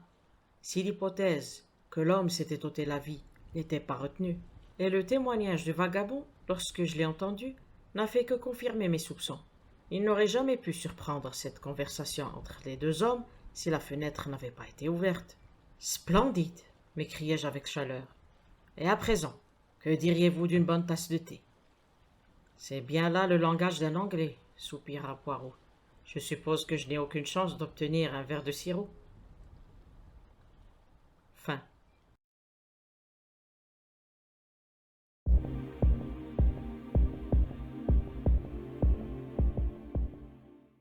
Bonjour ou bonsoir, j'espère que vous allez bien. Nous nous retrouvons aujourd'hui pour une petite histoire impliquant notre cher Monsieur Poirot. Sans plus tarder, on va commencer. L'histoire s'intitule « Le mort avait les dents blanches ». Hercule Poirot dînait avec son ami, Henry Bonington, au Gallant Endeavour, King's Road, à Chelsea. M. Bonington aimait cet endroit. Il en goûtait l'atmosphère et la cuisine simple et bien anglaise. Il se plaisait à faire remarquer aux gens qui dînaient avec lui la place qu'occupait Augustus John et attirer leur attention, dans le livre d'or, sur le nom du fameux artiste. M. Bonington lui-même était rien moins qu'artiste, mais il se parait volontiers des activités des autres dans ce domaine. Molly, l'aimable serveuse, salua M. Bonington comme un vieil ami. Elle se faisait un point d'honneur de se souvenir des goûts de ses clients. « Bonsoir, messieurs, dit-elle, en aidant les deux hommes à s'installer. Vous avez de la chance aujourd'hui, de la dinde au marron, votre plat favori. Et nous avons reçu un fromage de Stilton, dont vous me direz des nouvelles. Que prendrez-vous pour commencer? Du potage ou du poisson? » Bonington posa la question. « Pas de vos petits plats français surtout, dit-il à M. Poirot, qui étudiait le menu. De la bonne cuisine anglaise. Hercule Poirot agita la main. « Mon ami, dit-il, je m'en rapporte complètement à vous. »« Ah, Le sourcil froncé, Bonington fit son choix avec soin. Puis il se renversa en arrière avec un soupir et déplia sa serviette. « Une brave fille, dit-il, comme Molly s'éloignait. Elle a été une beauté dans le temps. Elle posait comme modèle. Elle s'y connaît en cuisine aussi. Et c'est beaucoup plus important. Les femmes sont un peu détraquées de ce côté-là. La plupart, pour un peu qu'elles sortent avec un homme qui leur plaît, ne font même pas attention à ce qu'elles mangent. Elles commandent la première chose venue. » Hercule Poirot secoua la tête. « C'est terrible. »« Dieu merci, les hommes sont différents, » remarqua Bonington avec complaisance. « Toujours » demanda Hercule Poirot, une petite étincelle dans l'œil. « Non, peut-être quand ils sont très jeunes, » lui accorda son ami. « Des chiots. Ils sont tous les mêmes. Aujourd'hui, pas de cervelle, pas d'endurance. Je n'aime pas les jeunes gens, et, ajouta-t-il impartial, ils me le rendent. Peut-être ont-ils raison. Mais à les entendre, on croirait qu'un homme n'a plus le droit de vivre passé 60 ans. À leur façon d'agir, on en vient se demander s'ils n'aident pas plus ou moins leurs vieux parents à passer dans l'autre monde. »« C'est fort possible, » admit Poirot. « Jolie mentalité, vos enquêtes policières détruisent tout idéal en vous. » Hercule Poirot sourit. « Tout de même, dit-il, il serait intéressant de dresser un tableau des morts accidentelles au-dessus de 60 ans. Je vous assure que cela vous donnerait à réfléchir. L'ennui avec vous, c'est que vous allez au-devant du crime au lieu d'attendre qu'il vienne à vous. »« Excusez-moi, dit Poirot, je me laisse entraîner à part les boutiques. Racontez-moi un peu comment vont vos affaires, vos avis sur le monde actuel. La pagaille, et des discours pour cacher la pagaille, comme une sauce très relevée sur un poisson à la fraîcheur douteuse. Donnez-moi un honnête filet de sole sans rien dessus. » Molly lui apportait au même instant le plat en question, et Bonington eut un grognement approbateur. « Vous connaissez mes goûts, ma petite, dit-il. C'est normal, vous venez ici assez souvent, monsieur. »« Les gens mangent-ils donc toujours la même chose ?» demanda Poirot. « Ne changent-ils pas parfois ?»« Pas les messieurs, les dames aiment la variété, les hommes s'en tiennent à leurs habitudes. »« Que vous disais-je » dit Bonington. « Les femmes sont déséquilibrées quand il s'agit de nourriture. » Il jeta un coup d'œil autour de lui. « Regardez ce vieux type barbu, dans ce coin-là. Molly vous dira qu'il vient tous les mardis et jeudis soirs, depuis près de 10 ans. Il fait presque partie du mobilier. Mais personne ne sait son nom, son adresse ou sa profession. C'est amusant quand on y pense, n'est-ce pas ?» Molly s'approchait avec la dinde. Il se tourna vers elle. « Vous avez toujours, je le vois, la clientèle du vieux ?»« Oh oui, monsieur, le mardi et le jeudi. Mais la semaine dernière, il est venu le lundi. Ça m'a toute bousculée. J'ai cru que c'était mardi. Mais il est revenu le lendemain. Il avait fait une sorte d'extra le lundi. »« Changement d'habitude intéressant, » murmura Poirot. « Et pourquoi ?»« Eh bien, monsieur, j'ai l'impression qu'il avait des ennuis. » »« Qui vous fait dire cela? Sa façon d'être ?»« Non, pas exactement. Il était très calme, comme d'habitude. Il ne disait jamais autre chose que bonsoir en arrivant et en repartant. Non, c'était sa commande. »« Sa commande ?» Ces messieurs vont rire, Molly rougit. Mais quand on a servi un client depuis 10 ans, on finit par savoir ce qu'il aime et ce qui lui déplaît. Lui n'a jamais pu supporter le pudding. À la graisse de rognon, il y mûre. Et je ne l'ai jamais vu demander de la soupe épaisse.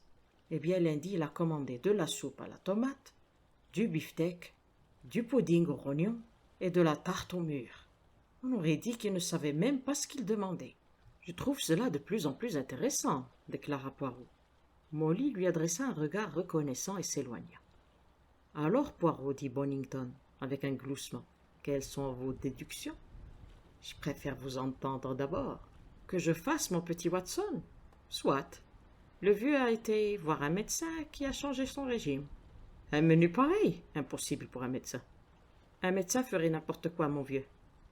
Vous ne voyez pas d'autres explications. Sérieusement, je n'en vois qu'une. Il était sous l'emprise d'une émotion violente. Il était tellement troublé qu'il n'a prêté aucune attention à ce qu'il a commandé et mangé. Maintenant, vous allez me dire ce qui se passait peut-être dans son crâne. Peut-être préparait-il un meurtre. Il se mit à rire à cette idée, mais Poirot ne l'imita pas. Il semblait même très préoccupé. Hercule Poirot et Bonington se revirent environ 3 semaines plus tard, dans le métro. Ils s'adressèrent un signe de tête bousculé par la foule. La voiture se vida à Piccadilly Circus, et ils purent s'asseoir. « Ça va mieux » déclara Bonington. « Quelle bande d'égoïstes! Il n'y en a pas un qui se reculerait pour vous faire de la place. » Hercule Poirot haussa les épaules. « Que voulez-vous? La vie est tellement incertaine. »« C'est cela. Ici aujourd'hui, parti demain, » dit Bonington funèbre. « À propos, vous souvenez-vous de cet original dont on a parlé au Gallant Endeavour? Cela ne vous étonnerait pas qu'il soit en route pour un monde meilleur? Cela fait 1 semaine qu'on ne l'a pas vu. Molly est bouleversée. » Hercule Poirot se redressa, un éclair dans ses yeux verts. « Vraiment ?» dit-il. « Vous rappelez-vous, continua son ami, j'avais émis la supposition qu'un médecin l'avait soumis à un régime. Cette idée de régime était ridicule. Mais s'il avait vraiment consulté un médecin, et que les révélations de celui-ci au sujet de sa santé lui aient causé un choc, cela expliquerait sa distraction lors du repas. En tout cas, la secousse qu'il a reçue a hâté son départ de ce bas monde. Les médecins devraient prendre des précautions pour parler à leurs malades.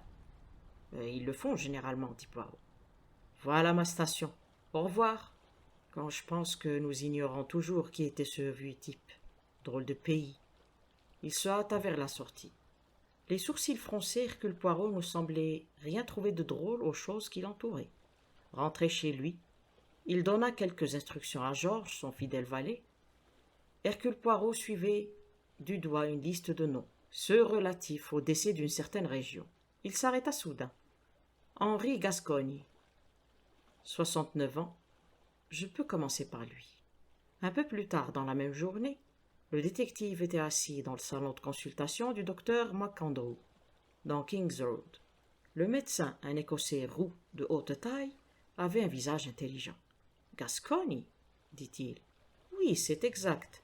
Un vieil excentrique, il habitait seul, dans une de ces bâtisses sans âge, que l'on fait abattre pour construire des immeubles modernes. Je le soignais pas, mais c'est moi que l'on a appelé. Je savais qui il était. C'est le laitier qui a flairé quelque chose. Les bouteilles de lait commençaient à s'empiler à l'extérieur. À la fin, les voisins ont prévenu la police. On a ouvert la porte et on l'a trouvé. Il avait piqué une tête dans l'escalier et il s'était cassé le cou. Il portait une vieille robe de chambre avec une ceinture interminable. Il a dû se prendre les pieds dedans. Je vois, dit Hercule Poirot, un simple accident. C'est cela. Avait-il des parents? Un neveu. Il venait voir son oncle 1 fois par mois environ. Il s'appelle George Lorimer. Il est médecin lui aussi, il habite Wimbledon. La mort du vieux l'a-t-elle ému? Je ne saurais vous le dire, il l'aimait bien, mais il le connaissait peu. Depuis combien de temps M. Gascogne était-il mort lorsque vous l'avez vu? Pas moins de 48 heures, et pas plus de 72. On l'a trouvé le 6 au matin. Mais il avait une lettre dans la poche de sa robe de chambre, écrite le 3, postée à Wimbledon, dans l'après-midi du même jour, et délivrée vers 21h20. Cela fait remonter la mort au 3 après 9h20. Cela concorde avec le contenu de l'estomac et l'état de la digestion. Il avait absorbé un repas 2 heures environ avant de mourir. Je l'ai examiné le 6 au matin. Son état était celui d'un homme mort depuis 60 heures. Tout cela me paraît très précis. Quand l'a-t-on vu en vie pour la dernière fois? Le soir du 3, King's Road vers 7 heures. C'était un mardi. Il avait dîné au Gallant Endeavour à 7h30. Il paraît qu'il dînait au même endroit tous les mardis. C'était un artiste à sa façon. Fort mauvais. En dehors de ce neveu, il n'avait aucun parent. Un frère jumeau, l'histoire est assez curieuse. Ils ne s'étaient pas vus depuis des années. L'autre frère, Anthony Gascoigne, aurait, paraît-il, épousé une femme très riche et abandonné l'art. Ils se seraient querellés à ce sujet. Ils ne se sont jamais revus. Mais chose curieuse, ils sont morts le même jour. L'autre jumeau s'est éteint à 3 heures dans l'après-midi du 3. J'ai déjà entendu une histoire de jumeaux mourant en même temps. À l'opposé du globe, une simple coïncidence sans doute, mais le fait demeure. La femme de l'autre frère vit-elle encore? Non, elle est morte depuis des années. Où habitait Anthony Gascoigne? Il avait une maison à Kingston Hill. D'après le docteur Lorimer, il vivait en reclus. Hercule Poirot hocha la tête, pensif. L'Écossais le regarda avec attention. « À quoi pensez-vous, monsieur Poirot » dit-il brusquement. « J'ai répondu à vos questions à la seule vue de vos lettres de créance. C'était mon devoir. Mais je ne vois pas où vous voulez en venir. » « Un simple cas de mort accidentelle, dit doucement Poirot. C'est bien votre avis. Pour moi, c'est une simple poussée. Le docteur MacAndrew parut très surpris. En d'autres termes, un meurtre. Avez-vous une base pour étayer cette affirmation?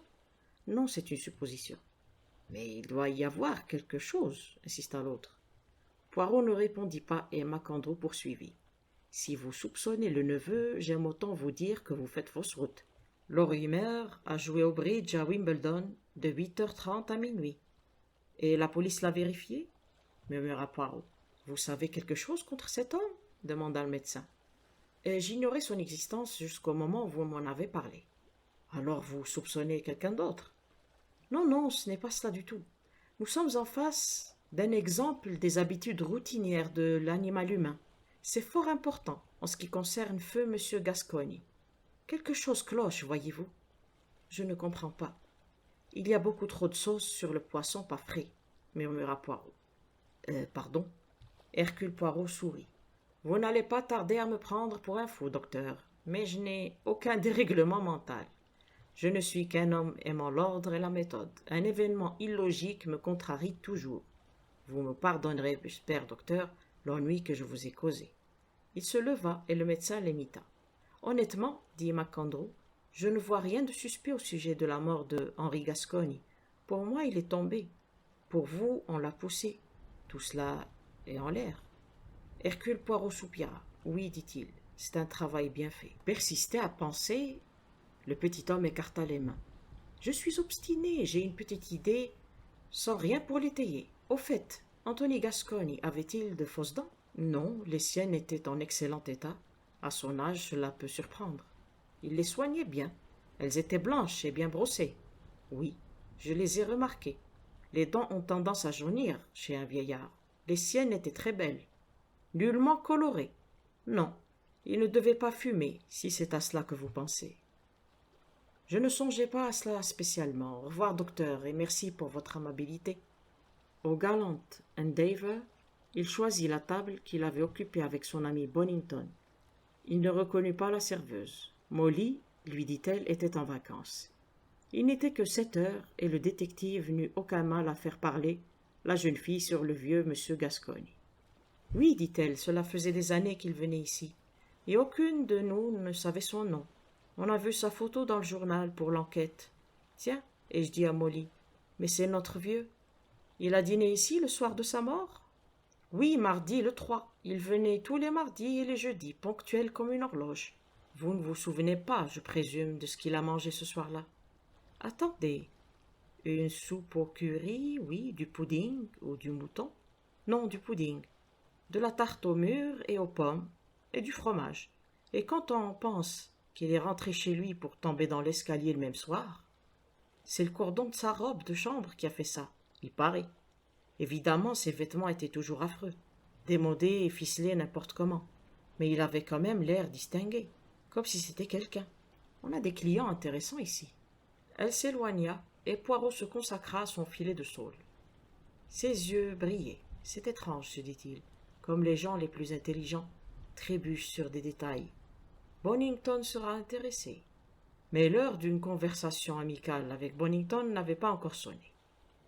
Armé de puissantes introductions, Hercule Poirot n'éprouva aucune difficulté à avoir un entretien avec le coroner de la région. Une curieuse figure, ce Gascogne, remarqua-t-il. Un homme excentrique et peu sociable. Mais son décès semble provoquer un intérêt bien inhabituel. Il regardait son visiteur avec curiosité tout en parlant. Hercule Poirot choisit ses mots avec soin. Ce sont les circonstances, monsieur, qui rendent une enquête souhaitable. Bien. Comment puis-je vous aider?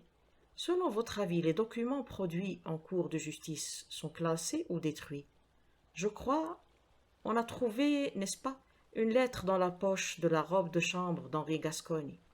En effet. Une lettre de son neveu, le docteur Georges Lorimer? Exactement. La lettre produite à l'enquête aida à fixer la date de la mort, laquelle fut corroborée par l'examen médical. Parfaitement. Cette lettre est-elle toujours en votre possession? Hercule Poirot attendit la réponse avec anxiété. Il poussa un soupir de soulagement en apprenant que le document existait encore. On lui présenta la lettre et il l'étudia avec soin. Elle était écrite à la main. « Cher oncle Henri, je regrette de vous dire que je n'ai pas eu de succès auprès de l'oncle Anthony. Il n'a montré aucun enthousiasme à l'idée d'une visite de votre part et n'a pas voulu répondre à votre désir d'oublier le passé. Il est évidemment très malade et il n'a plus toute sa tête. Je crains que la fin ne soit proche. Il semblait à peine se souvenir de vous. Je suis désolé de ne pas avoir réussi, mais je vous assure que j'ai fait de mon mieux. Votre neveu affectionné, Georges Lorimer. » La lettre était datée du 3 novembre et le timbre de l'enveloppe portait 16h30, 3 novembre. « Tout est merveilleusement en ordre, » murmura le détective. Kingston Hill fut son objectif suivant. Après quelques difficultés et une douce obstination, Poirot obtint une entrevue d'Amelia Hill, cuisinière gouvernante de feu Anthony Gascogne. Madame Hill était de nature soupçonneuse, mais le charme du détective aurait agi sur une pierre. La gouvernante s'assouplit. Elle se surprit, comme l'avaient fait tant d'autres femmes avant elle, à raconter ses ennuis à cet auditeur sympathique. Durant 14 ans, elle s'était chargée de tenir la maison de M. Gascogne. Quel travail! N'importe qui aurait succombé à la tâche. Pour être excentrique, il l'était. Il ne le niait pas, en regardant avec ça une vraie manie. Riche comme il était. Mais Madame Hill l'avait servi avec fidélité et tenu compte de ses habitudes. Naturellement, elle s'était attendue à un souvenir quelconque, mais non, rien du tout. Juste un vieux testament laissant tout l'argent à sa femme, et si elle mourait avant lui, à son frère Henri. Un testament établi depuis des années, ce n'était pas juste. Graduellement, Hercule Poirot la détacha de sa préoccupation principale, sa cupidité insatisfaite. C'était effectivement d'une injustice écœurante. Nul ne songerait à la blâmer de se sentir blessée et surprise. Chacun savait à quel point M. Gascogne tenait serré les cordons de sa bourse. On avait même dit qu'il avait refusé assistance à son frère unique. Madame Hill devait être au courant. « C'est pour ça que le docteur Lorimer est venu le voir, » demanda la gouvernante. « Je savais qu'il était question du frère, mais je croyais seulement qu'il demandait la réconciliation. Il s'était brouillé depuis un temps fou. Monsieur Gascogne s'y est refusé, n'est-ce pas? » « Oui, reconnut Madame Hill. Il pouvait à peine parler, mais il a dit « Henri, que veut-il? Je ne l'ai pas vu depuis des années et je ne veux pas le revoir, Henri. C'est un querelleur. » Puis Madame Hill reprit le sujet qui lui tenait à cœur et s'étendit sur l'attitude discourtoise de l'homme d'affaires feu Anthony Gascogne. Poirot éprouva quelques difficultés à prendre congé sans mettre fin trop brutalement à la conversation. Un peu après l'heure du dîner, il se présenta à Elmerest, Dorset Road, Wimbledon, résidence du docteur Lorimer. Le médecin était chez lui. On introduisit le détective dans le cabinet où Lorimer, qui sortait visiblement de table, le rejoignit aussitôt. « Je ne suis pas un malade, docteur, et ma présence vous semblera peut-être déplacée. Mais je suis un vieux monsieur et j'aime aller droit au but. Je n'apprécie pas les hommes de loi et leurs méthodes alambiquées. » Il avait éveillé l'intérêt de Lorimer, c'était visible. Le médecin était glabre et de taille moyenne, il avait les cheveux bruns, mais les cils décolorés, presque blancs, donnaient à ses yeux un reflet pâle, délavé, Ses gestes étaient vifs. Des hommes de loi? Dit-il en levant le sourcil. Au diable ceci! Vous excitez ma curiosité, cher monsieur. Je vous en prie, asseyez-vous. Poirot obtempéra et tendit une de ses cartes de visite au médecin. Les cils blancs de Georges Lorimer battirent. Ma clientèle est surtout composée de femmes, dit le détective d'un ton de confidence. Naturellement, remarqua Lorimer avec un clignement d'œil. Comme vous dites, les femmes ne font pas confiance à la police officielle. Elles préfèrent les enquêtes privées. Elles ne veulent pas voir leurs ennuis rendus publics. Il y a quelques jours, une vieille dame est venue me trouver. Elle était malheureuse au sujet d'un mari, avec lequel elle s'était querellée de longues années auparavant. Ce mari était votre oncle, le défunt M. Gascogne. Georges Lorimer devint écarlate. Mon oncle? C'est ridicule. Sa femme est morte depuis longtemps. Pas votre oncle Anthony Gascogne, votre oncle Henri Gascogne. L'oncle Henri, mais il s'était jamais marié. Mais si il l'était, assura Poirot montant sans vergogne. Il n'y a aucun doute à cela. Cette dame m'a montré son livret de mariage. C'est faux, s'écria Georges Lorimer. Le visage l'y devint. Je n'en crois rien, vous n'êtes qu'un affreux menteur. C'est vraiment dommage, n'est-ce pas? Dit Poirot. Vous avez commis un meurtre pour rien. Un meurtre? Balbutia le médecin, dont les yeux pâles se dilataient de terreur. Au fait, remarqua Poirot, je vois que vous avez encore mangé de la tarte au mûr. Les mauvaises habitudes. Ce sont, dit-on, des fruits pleins de vitamines, mais ils peuvent être mortels aussi. Ils auront fortement contribué à vous faire passer la corde au cou, docteur Lorimer. Voyez-vous, mon ami, votre raisonnement pêchait par la base, dit Hercule Poirot en souriant aimablement de l'autre côté de la table, à M. Bonington. Un homme sous l'influence d'une forte tension mentale ne fait pas, à ce moment, ce qu'il n'a jamais fait. Il choisit la ligne de moindre résistance. Un homme bouleversé peut venir dîner en pyjama, mais ce sera le sien, pas celui de quelqu'un d'autre. Un être déteste les soupes épaisses, les puddings gras et les mûrs, et demande à en manger parce que, dites-vous, il pense à autre chose. Mais je déclare qu'un homme préoccupé commandera automatiquement le plat qu'il a l'habitude de demander. Eh bien, quelle autre explication pouvait-il y avoir? Je n'en trouvais aucune raisonnable, et cela me préoccupait. Rien ne cadrait. J'ai un esprit méthodique et j'aime comprendre. Le menu de M. Gascogne me contrariait. Puis vous m'avez appris la disparition de l'homme. Pour la première fois, depuis qu'on le connaissait, il ne s'était pas montré le mardi et le jeudi. Cela me plut encore moins. Une hypothèse germa dans ma tête. Si elle se tenait, l'homme était mort. Je menai une enquête. Il était mort en effet, bien proprement. En d'autres termes, le poisson avarié était recouvert de sauce. On l'avait vu à 7h, King's Road. Il avait dîné ici à 7h30, 2 heures avant sa mort. Tout concordait. Le contenu de l'estomac, la lettre, beaucoup trop de sauce, on ne voyait plus le poisson. Le neveu dévoué écrit une lettre. Il a un merveilleux alibi pour l'heure du décès. Mort causée par une chute dans un escalier, simple accident, meurtre. Chacun s'accorde pour y voir un accident. Unique survivant, le neveu dévoué. Il héritera, mais quoi? L'oncle est notoirement pauvre. Mais il a un frère qui, dans le temps, a épousé une femme riche. Un frère qui habite une belle et grande maison à Kingston Hill. Vous suivez le jeu. La femme laisse son argent à Anthony. Anthony le laisse à Henri, qui le laisse au neveu. La chaîne est complète. Très beau en théorie tout ça, objecta Bonington. Mais qu'avez-vous fait? Quand on sait, on arrive généralement au but que l'on s'est fixé. Henri est mort 2 heures après son repas. Et il s'agissait du déjeuner, non du dîner. Mettez-vous à la place de Georges. Il veut de l'argent, désespérément. Anthony Gascogne est mourant, mais sa mort ne rapportera rien à Georges. Henri l'héritier peut vivre des années encore.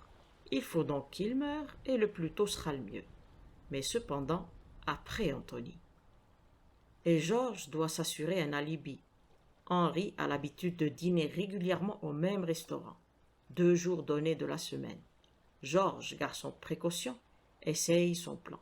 Il se fait passer pour son oncle le lundi, dans le restaurant en question. Ça marche sans heurts. Tout le monde s'y laisse prendre. Il est satisfait.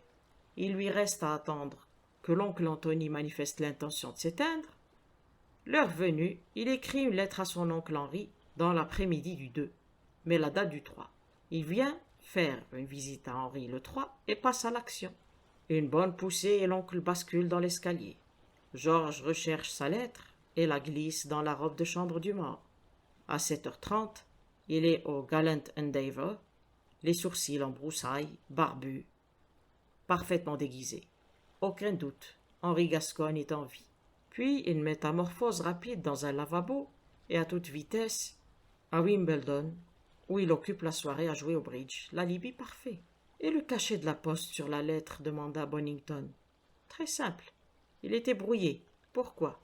On l'avait altéré au noir, de fumée, et mis un 3 à la place du 2. Personne ne l'aurait remarqué, à moins de le vouloir. Et puis, pour finir, il y avait les murs. Les murs?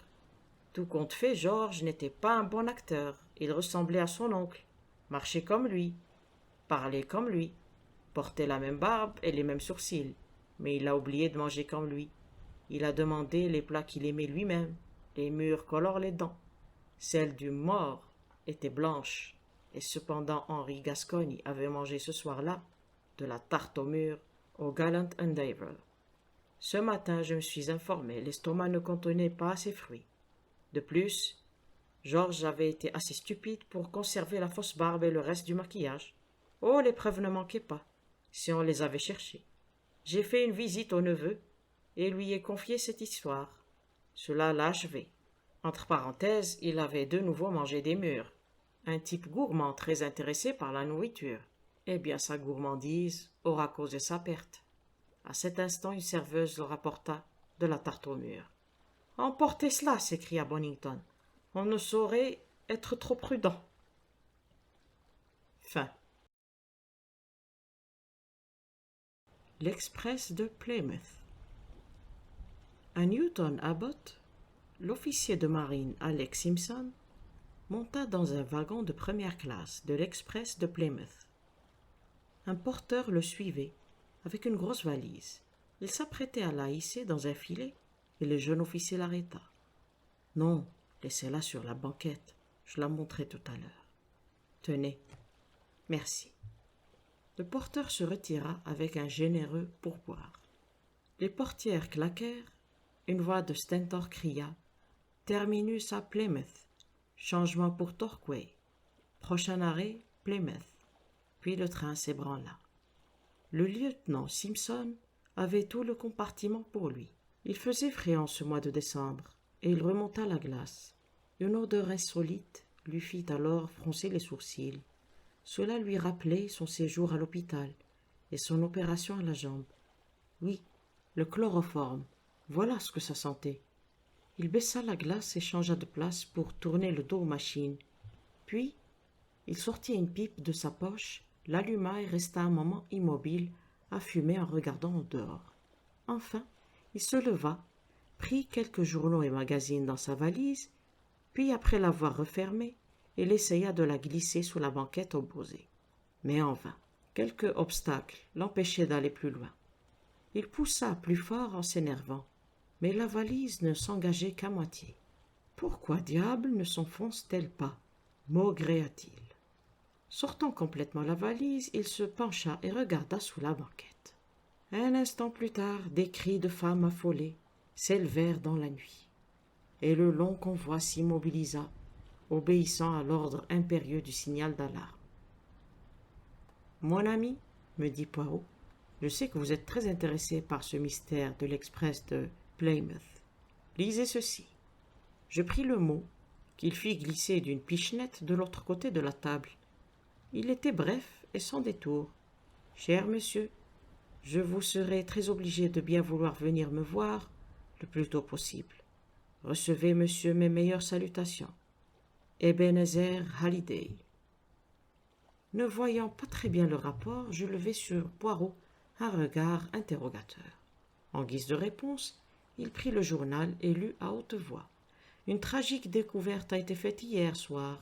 Un jeune officier de marine rentrant à Plymouth par l'express de nuit a retrouvé sous la banquette de son compartiment le corps d'une femme poignardée en plein cœur. L'officier a aussitôt tiré le signal d'alarme et le train s'est immobilisé. La jeune femme, âgée d'une trentaine d'années et richement vêtue, n'a pas encore été identifiée. Et dans l'édition du soir, poursuivit Poirot, nous avons ceci. La jeune femme trouvée assassinée dans l'Express de Plymouth a été identifiée comme étant l'honorable Madame Rupert Carrington. Vous comprenez à présent, mon ami. Pour le cas où vous ne comprendriez toujours pas, j'ajouterai ceci. Avant son mariage, Madame Rupert Carrington était Miss Flossie Halliday, la fille du vieux Halliday, le roi de l'acier américain. Et il fait appel à vous? Magnifique! Je lui ai rendu un petit service dans le passé, une affaire de titre au porteur. Et une autre fois, alors que j'accompagnais le roi en visite officielle à Paris, on m'a présenté Miss Flossie, une jeune fille candide et ravissante, pourvue d'une jolie dot aussi. Cela l'a d'ailleurs desservie, car elle a bien failli faire une mauvaise affaire. Que voulez-vous dire? Avec un certain comte de la Rochefort, un bien mauvais sujet, ni plus ni moins qu'un aventurier qui avait su plaire à une jeune fille romanesque. Heureusement, Halliday en a eu vent à temps. Il a rapatrié d'urgence sa fille en Amérique. J'ai appris qu'elle s'était mariée quelques années plus tard, mais je ne sais rien de son mari. Murmurai-je. L'honorable Rupert Carrington n'est pas un petit saint d'après ce qu'on dit. Il s'était pratiquement ruiné aux courses, et j'imagine que les dollars du vieux Halliday sont arrivés à point. C'est un beau garçon, aux bonnes manières, mais dans le genre canaille, sans scrupules. Il n'a pas son pareil. Ah, la pauvre petite, elle n'est pas bien tombée. Je suppose qu'il n'a pas tardé à lui faire comprendre que ce n'était pas à elle, mais à son argent qu'il s'intéressait. Et ils se sont séparés presque aussitôt. J'ai entendu dire récemment que la séparation de corps devait être prononcée. Le vieux Halliday n'est pas fou. Il devait tenir les cordons de la bourse très serrés. C'est fort probable. En tout cas, d'après ce qu'on dit, l'honorable Rupert est complètement fauché. Ah ah, je me demande. Quoi donc? Mon bon ami, ne me bousculez pas comme ça. Je vois que cette histoire vous intéresse. Alors que diriez-vous de m'accompagner chez M. Halliday? Il y a une station de taxi au coin de la rue. Quelques minutes plus tard, nous arrivâmes devant la superbe maison de Park Lane qu'avait louée le richissime Américain. On nous fit entrer dans la bibliothèque, où nous rejoignit presque aussitôt un homme corpulent, au regard perçant et au menton volontaire. « Monsieur Poirot, dit M. Halliday, je pense qu'il est inutile de vous expliquer pourquoi je vous ai fait venir. Vous avez certainement lu les journaux. Or, je ne perds jamais de temps. J'ai appris que vous étiez à Londres et je me suis souvenu de l'excellent travail que vous aviez fait à propos de cette fameuse histoire de titre au porteur. J'ai très bonne mémoire. La crème de Scotland Yard est déjà sur l'affaire, mais je veux aussi mon propre enquêteur. L'argent n'est pas un problème. Tous les dollars que j'ai ramassés étaient pour ma petite fille, et à présent, elle n'est plus. Je dépenserai jusqu'au dernier cent pour retrouver le salaud qui lui a fait ça. Vu? À vous donc de me livrer la marchandise. Poirot s'inclina. J'accepte cette mission avec d'autant plus d'empressement que j'avais rencontré plusieurs fois votre fille à Paris. À présent, je vous demande de me relater les circonstances de son voyage à Plymouth et de me fournir tous les détails qui pourraient, selon vous, avoir quelque importance. Pour commencer, dit Halliday, elle n'allait pas à Plymouth. Elle était invitée avec plusieurs autres personnes à passer quelques jours au château d'Avonmead, chez la duchesse de Swansea. Elle a quitté Londres par le train qui part à Paddington à 12h14 et arrive à Bristol, où elle avait une correspondance à 14h50. Comme vous le savez, les grands express de Plymouth passent par Westbury et non par Bristol, tandis que celui de 12h14 est direct pour Bristol. Après quoi, il s'arrête à Weston, Taunton, Exeter et Newton Abbot. Ma fille était seule dans son compartiment, qui était réservé jusqu'à Bristol, sa femme de chambre voyageant dans le wagon suivant en 3e classe.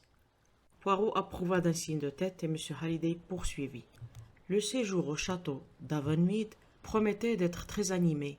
Il devait y avoir, entre autres, plusieurs bals, et ma fille avait emporté presque tous ses bijoux, d'une valeur totale d'environ 100 000 $. Un moment, l'interrompit Poirot. Qui avait la responsabilité des bijoux? Votre fille ou sa femme de chambre? Ma fille gardait toujours les bijoux avec elle, dans une petite mallette, en maroquin bleu. Continuez, monsieur. À Bristol, la femme de chambre, Jane Mason, a rassemblé le nécessaire de voyage et les manteaux de sa maîtresse qu'elle avait avec elle. Elle s'est présentée à la porte du compartiment de ma fille. Mais à sa grande surprise, Flossie lui a annoncé qu'elle ne descendait pas à Bristol, mais continuait un peu plus loin. Elle lui a demandé de prendre les bagages et de les mettre à la consigne. Elle lui a dit qu'elle pouvait aller prendre un thé au buffet, mais devait l'attendre à la gare, car elle reviendrait par un prochain train, dans le courant de l'après-midi. Quoique très surprise, la femme de chambre a obéi. Elle a déposé les bagages à la consigne et est allée prendre une tasse de thé. Sa maîtresse ne revenant toujours pas, après l'arrivée du dernier train de la journée, elle a laissé les bagages où ils étaient et s'est rendue dans un hôtel proche de la gare pour y passer la nuit. Elle a appris la tragédie par les journaux du matin et elle est rentrée par le premier train. N'y a-t-il rien qui puisse expliquer le brusque changement de projet de votre fille? Si, selon Miss Mason à Bristol, Flossie n'était plus seule dans son compartiment. Il y avait un homme, debout face à la vitre. Comme il était de dos, elle n'a pas pu voir son visage. C'était un wagon à un couloir, je crois. Oui. De quel côté était le couloir? Du côté du quai. Ma fille était sortie du compartiment pour parler à Miss Mason. Et vous en êtes certain? Vous permettez? Poirot se leva et redressa soigneusement l'encrier qui était un peu de travers. Je vous demande pardon, reprit-il en se rasseyant. Cela m'agace de voir un objet posé de travers. C'est bizarre, n'est-ce pas? Je disais donc, vous êtes certain que cette rencontre, sans doute fortuite, est la cause du brusque changement du projet de votre fille? C'est la seule explication possible. Vous n'avez pas la moindre idée de l'identité de cet homme? Le milliardaire hésita un instant avant de répondre. Non, je ne vois vraiment pas. Bon, venons-en maintenant à la découverte du corps. Il a été découvert par un jeune officier de marine, qui a aussitôt donné l'alerte. Il y avait un médecin dans le train. Il a examiné le corps. Ma fille avait été chloroformée avant d'être poignardée. Selon lui, la mort remontait à environ 4 heures.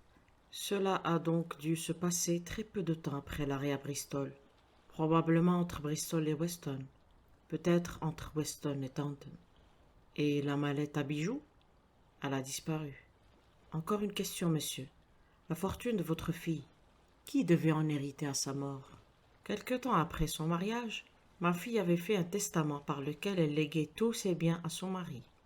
M. Hallyday hésita un instant avant de poursuivre.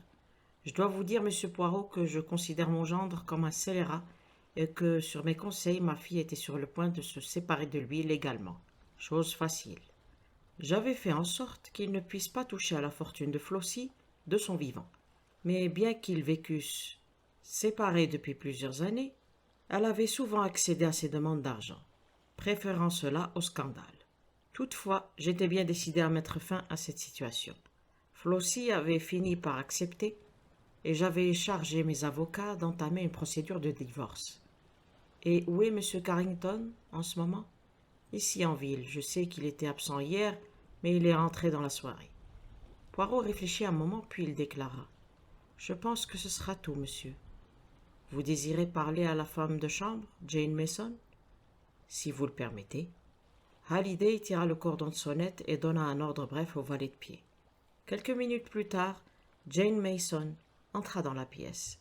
C'était une femme respectable, aux traits durs, dont le visage avait cette expression impassible devant le malheur que seul peut avoir un bon serviteur.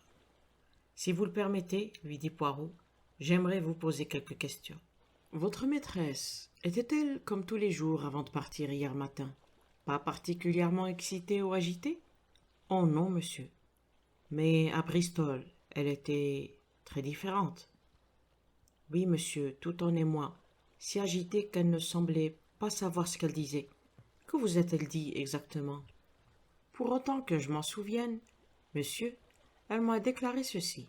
Mason, je suis obligé de changer mes projets. Il s'est passé quelque chose. Enfin, je ne descends pas ici. Il faut que je continue. Sortez les bagages et mettez-les à la consigne, puis allez prendre le thé. Et attendez-moi à la gare. Vous voulez que je vous attende ici, madame? Lui ai-je demandé étonné. Oui, oui, ne quittez pas la gare. Je compte revenir par un prochain train. Je ne sais pas encore lequel. Il se peut que je sois de retour assez tard. J'ai répondu « Très bien, madame ». Je ne pouvais pas me permettre de lui poser des questions, mais j'ai trouvé cela très bizarre. Cela ne ressemblait pas à votre maîtresse. Pas du tout, monsieur. Qu'avez-vous pensé? J'ai pensé que cela avait un rapport avec l'homme qui était dans le compartiment. Elle ne lui a pas parlé, mais elle s'est retournée une ou deux fois vers lui, comme pour lui demander si elle faisait bien. Vous n'avez pas vu le visage de cet homme?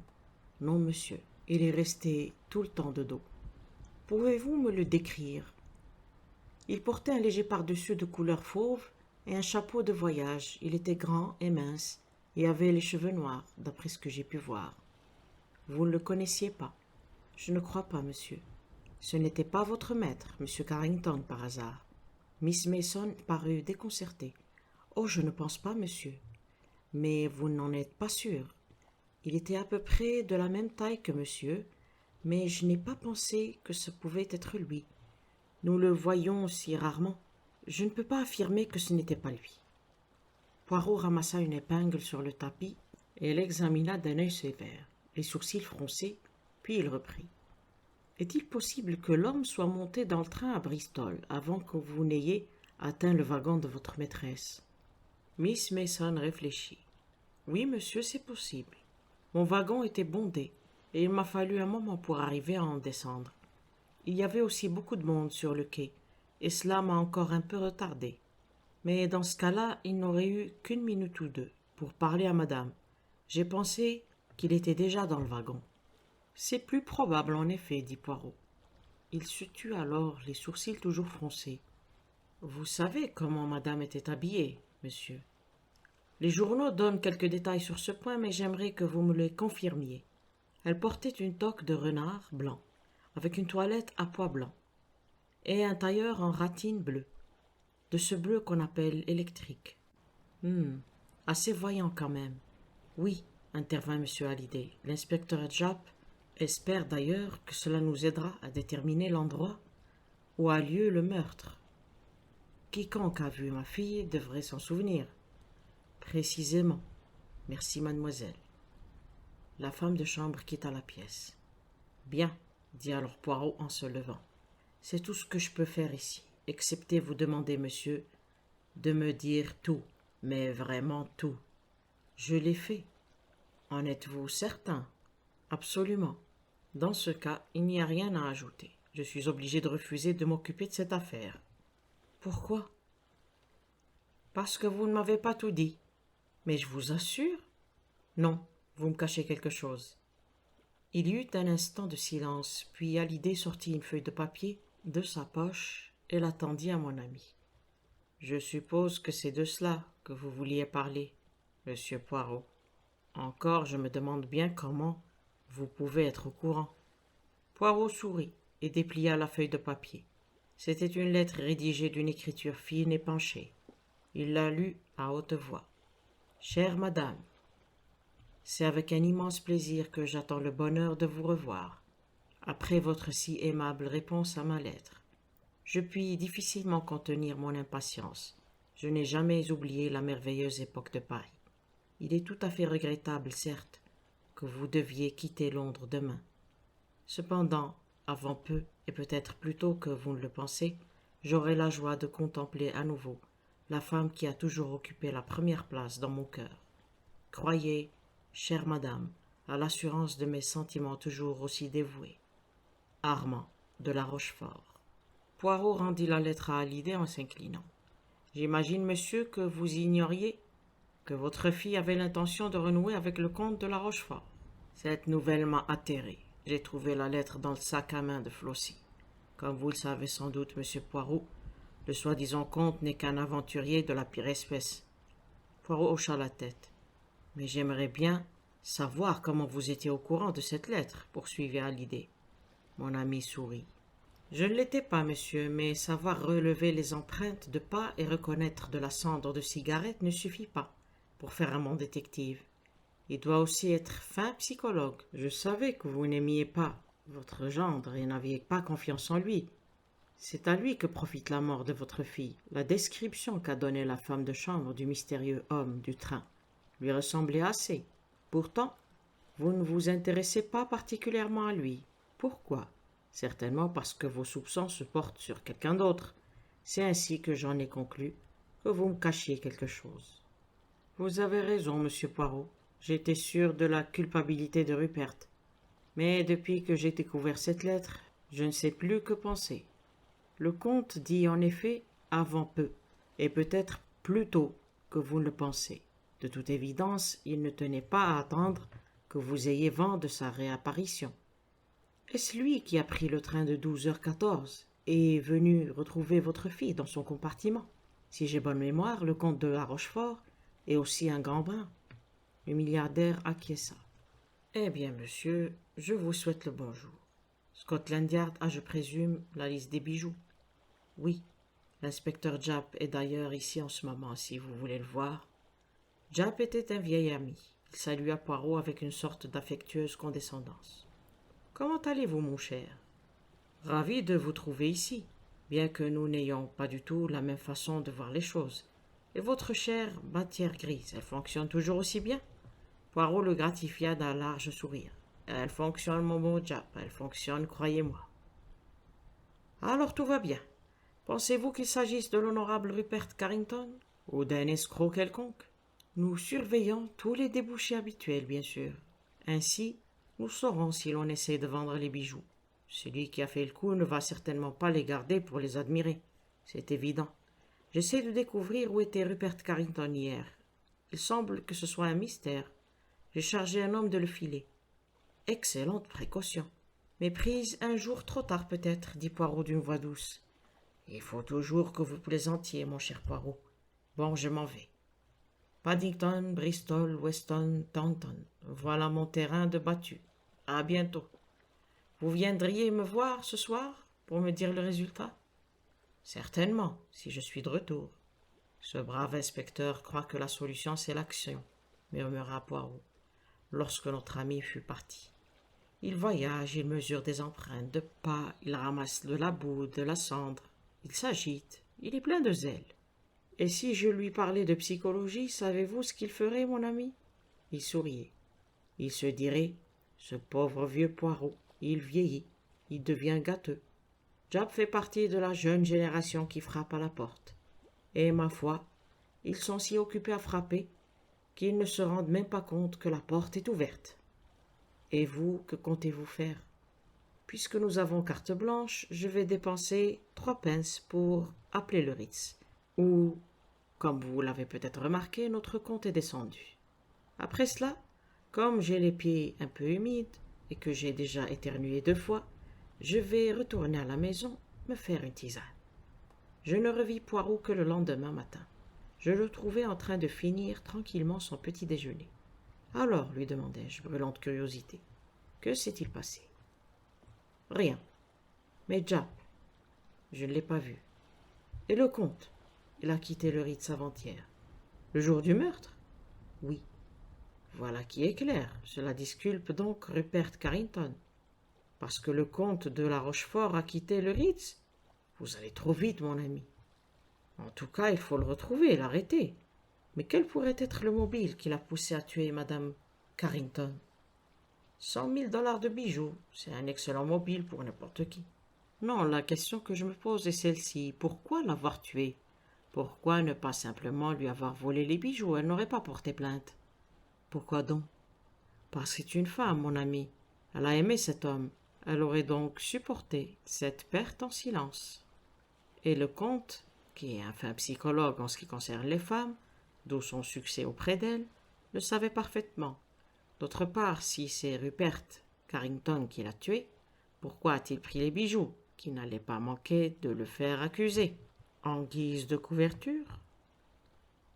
Vous avez peut-être raison, mon ami. Ah, voilà Japp.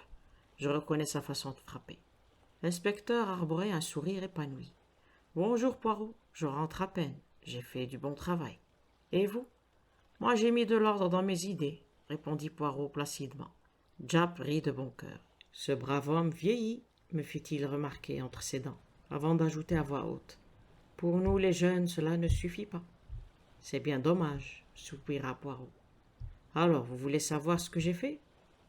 Me permettez-vous de le deviner? Vous avez trouvé le poignard avec lequel le meurtre a été commis, à côté de la voie ferrée entre Weston et Taunton. Et vous avez interrogé le petit vendeur de journaux qui a parlé à Madame Carrington à Weston. La mâchoire de Japp tomba. Comment diable le savez-vous? Ne me dites pas que c'est grâce à votre toute-puissante matière grise. Je suis content de vous entendre reconnaître pour une fois qu'elle est toute puissante. Dites-moi, est-ce que Madame Carrington a donné un shilling de pourboire au jeune garçon? Non, une demi-couronne. Japp avait retrouvé sa bonne humeur et y souriait. Plutôt extravagant, ces riches Américains. Aussi, le jeune garçon ne l'a pas oublié. Oh non, ce n'est pas tous les jours qu'on lui donne une demi-couronne. Elle l'a appelé et il lui a acheté 2 magazines. Sur la couverture de l'un d'eux, il y avait une fille en bleu. C'est assorti à ma tenue, a-t-elle remarqué. Oh, il se souvient parfaitement d'elle. Pour moi, ce témoignage était suffisant. Selon le médecin, le meurtre a obligatoirement été commis avant Taunton. Supposant que l'assassin s'était aussitôt débarrassé du poignard, j'ai longé la voie ferrée à pied. Et, comme je m'y attendais, je l'ai retrouvé. J'ai interrogé quelques employés à Taunton pour savoir s'ils avaient vu notre homme, mais bien sûr, dans une gare aussi importante, il y avait peu de chances qu'ils le remarquent. Il est sans doute rentré à Londres par le train suivant. Poirot hocha la tête, vraisemblablement. Mais j'ai appris autre chose à mon retour. Ils essaient bel et bien d'écouler les bijoux. Hier soir, un type a mis la grosse émeraude au clou chez un prêteur sur gage, que nous avons à l'œil. Qui croyez-vous que ce soit? Je l'ignore, je sais seulement qu'il est petit et trapu. Japp dévisagea Poirot d'un air stupéfait. Sur ce point, vous ne vous trompez pas. Il est en effet petit et trapu. C'est Red Narky. Qui est Red Narky? Demandai-je. Un voleur de bijoux chevronné, et qui ne recule pas devant le meurtre. Il travaille en général avec une femme, Gracie Kidd. Mais cette fois-ci, elle ne semble pas être dans le coup, à moins qu'elle n'ait filé en Hollande avec le reste du butin. Vous avez arrêté Narky? Bien entendu. Remarquez, c'est l'autre homme que nous voulons, celui qui a voyagé dans le train avec Madame Carrington. C'est lui qui a tout mis au point. Mais Narky ne dénonce jamais un acolyte. Je remarquai que les yeux de Poirot avaient viré au vert. Je pense, dit-il d'un ton posé, pouvoir retrouver l'acolyte de Narky pour vous.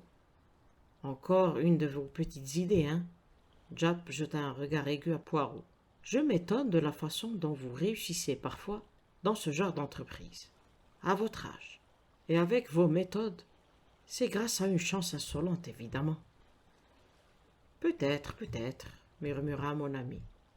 Hastings, mon chapeau, et la brosse. Ah, mes snowboots, s'il pleut encore. Il ne faut pas détruire l'effet de la bonne tisane. Au revoir, Japp. Bonne chance, Poirot. Mon ami est là le premier taxi que nous aperçûmes et dit au chauffeur de nous conduire à Park Lane. Lorsque nous arrivâmes devant la maison de Halliday, il sortit lestement de la voiture, paya la course et sonna à la porte. Il murmura quelques mots à voix basse au valet de pied qui nous ouvrit, et celui-ci nous conduisit aussitôt à l'escalier. Nous montâmes jusqu'au dernier étage et il nous fit entrer dans une jolie petite chambre à coucher. Poirot jeta un coup d'œil circulaire sur la pièce et son regard s'arrêta sur une petite malle noire. Il s'agenouilla devant, examina les étiquettes collées dessus et sortit un bout de fil de fer de sa poche. « Demandez à M. Halliday de bien vouloir me rejoindre, » dit-il par-dessus son épaule au valet de pied. L'homme quitta la pièce et Poirot s'attaqua d'une main experte à la serrure. En quelques minutes, elle céda, et il souleva le couvercle de la malle.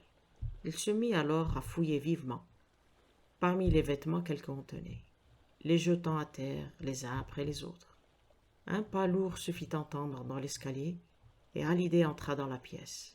« Que diable faites-vous ici » demanda-t-il avec stupéfaction. « Voici ce que je cherchais, monsieur, » répondit Poirot en retirant de la malle une veste et une jupe de tailleur en ratine bleu vif, ainsi qu'une petite toque de renard blanc. « De quel droit fouillez-vous dans ma malle ?» Je me retournai et vis la femme de chambre Jane Mason. debout sur le seuil de la pièce. « Si vous voulez bien fermer la porte, Hastings, me demanda Poirot. « Merci, c'est cela, et restez le dos appuyé au battant. À présent, monsieur Hallyday, permettez-moi de vous présenter Gracie Kidd, alias Jane Mason, qui ne va pas tarder à rejoindre son complice, Red Narky, sous la bonne escorte de l'inspecteur Japp.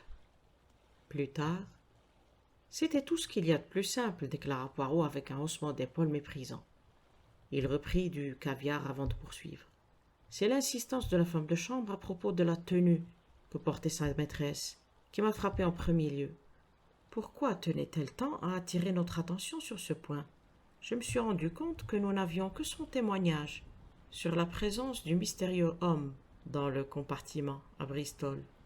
En ce qui concerne le rapport du médecin, Madame Carrington aurait très bien pu être tuée avant l'arrivée à Bristol, mais cela impliquait que la femme de chambre était complice du meurtre, et si c'était le cas, elle ne tenait pas à être la dernière personne à avoir, soi-disant, vu sa maîtresse en vie.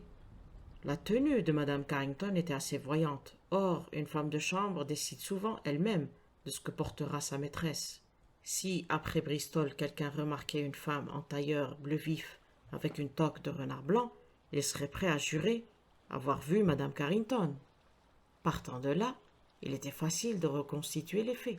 La femme de chambre se procure une tenue similaire. Elle et son complice chloroforme et poignardent Madame Carrington entre Londres et Bristol, profitant sans doute du passage du train dans un tunnel. Il cache son corps sous la banquette et la femme de chambre prend sa place. À Weston, il lui faut se faire remarquer. Comment et par qui? Vraisemblablement, son choix se porte sur un vendeur de journaux. Elle s'assure qu'il se souviendra d'elle en le gratifiant d'un généreux pourboire. En fait, elle a aussi attiré son attention sur la couleur de sa tenue, par sa remarque sur l'un des magazines. Lorsque le train quitte Weston, elle jette le poignard par la fenêtre pour indiquer l'endroit où le meurtre est censé avoir eu lieu. Puis, elle change de tenue ou enfile un grand imperméable par-dessus. À Taunton, elle descend du train et revient aussi vite que possible à Bristol, où son complice a laissé les bagages à la consigne. Il lui donne le ticket et rentre lui-même à Londres. Elle l'attend sur le quai, jouant son rôle comme prévu, se rend dans un hôtel pour la nuit et revient à Londres le lendemain matin, exactement comme elle déclare l'avoir fait. Lorsque Japp est rentré de son expédition, il a confirmé toutes mes déductions. Il m'a également dit qu'un escroc bien connu essayait d'écouler les bijoux. Je savais que, qui que ce fût, cet homme, il serait physiquement le contraire même de celui qu'avait décrit Jane Mason. Lorsque Japp m'a appris que c'était Red Narky et qu'il travaillait généralement avec Gracie Kidd, j'ai su où je pourrais trouver cette dernière. Et le comte, plus j'y réfléchissais, plus j'étais convaincu qu'il n'avait rien à voir là-dedans. Il tient beaucoup trop à sa peau pour se compromettre dans une affaire de meurtre. Cela ne lui ressemblerait pas. Eh bien, monsieur Poirot, déclara Hallyday, j'ai une immense dette envers vous, et le chèque que je vais rédiger à votre nom après le déjeuner ne suffira pas à m'en acquitter. Poirot sourit modestement et murmura à mon intention. Ce brave Japp, c'est lui qui récoltera les lauriers, soit. Mais s'il a eu Grace Kidd, moi je l'ai bien eu, lui. Fin. J'espère que l'histoire vous a plu. Je vous donne rendez-vous très bientôt pour une autre aventure. D'ici là, prenez bien soin de vous. Au revoir et merci.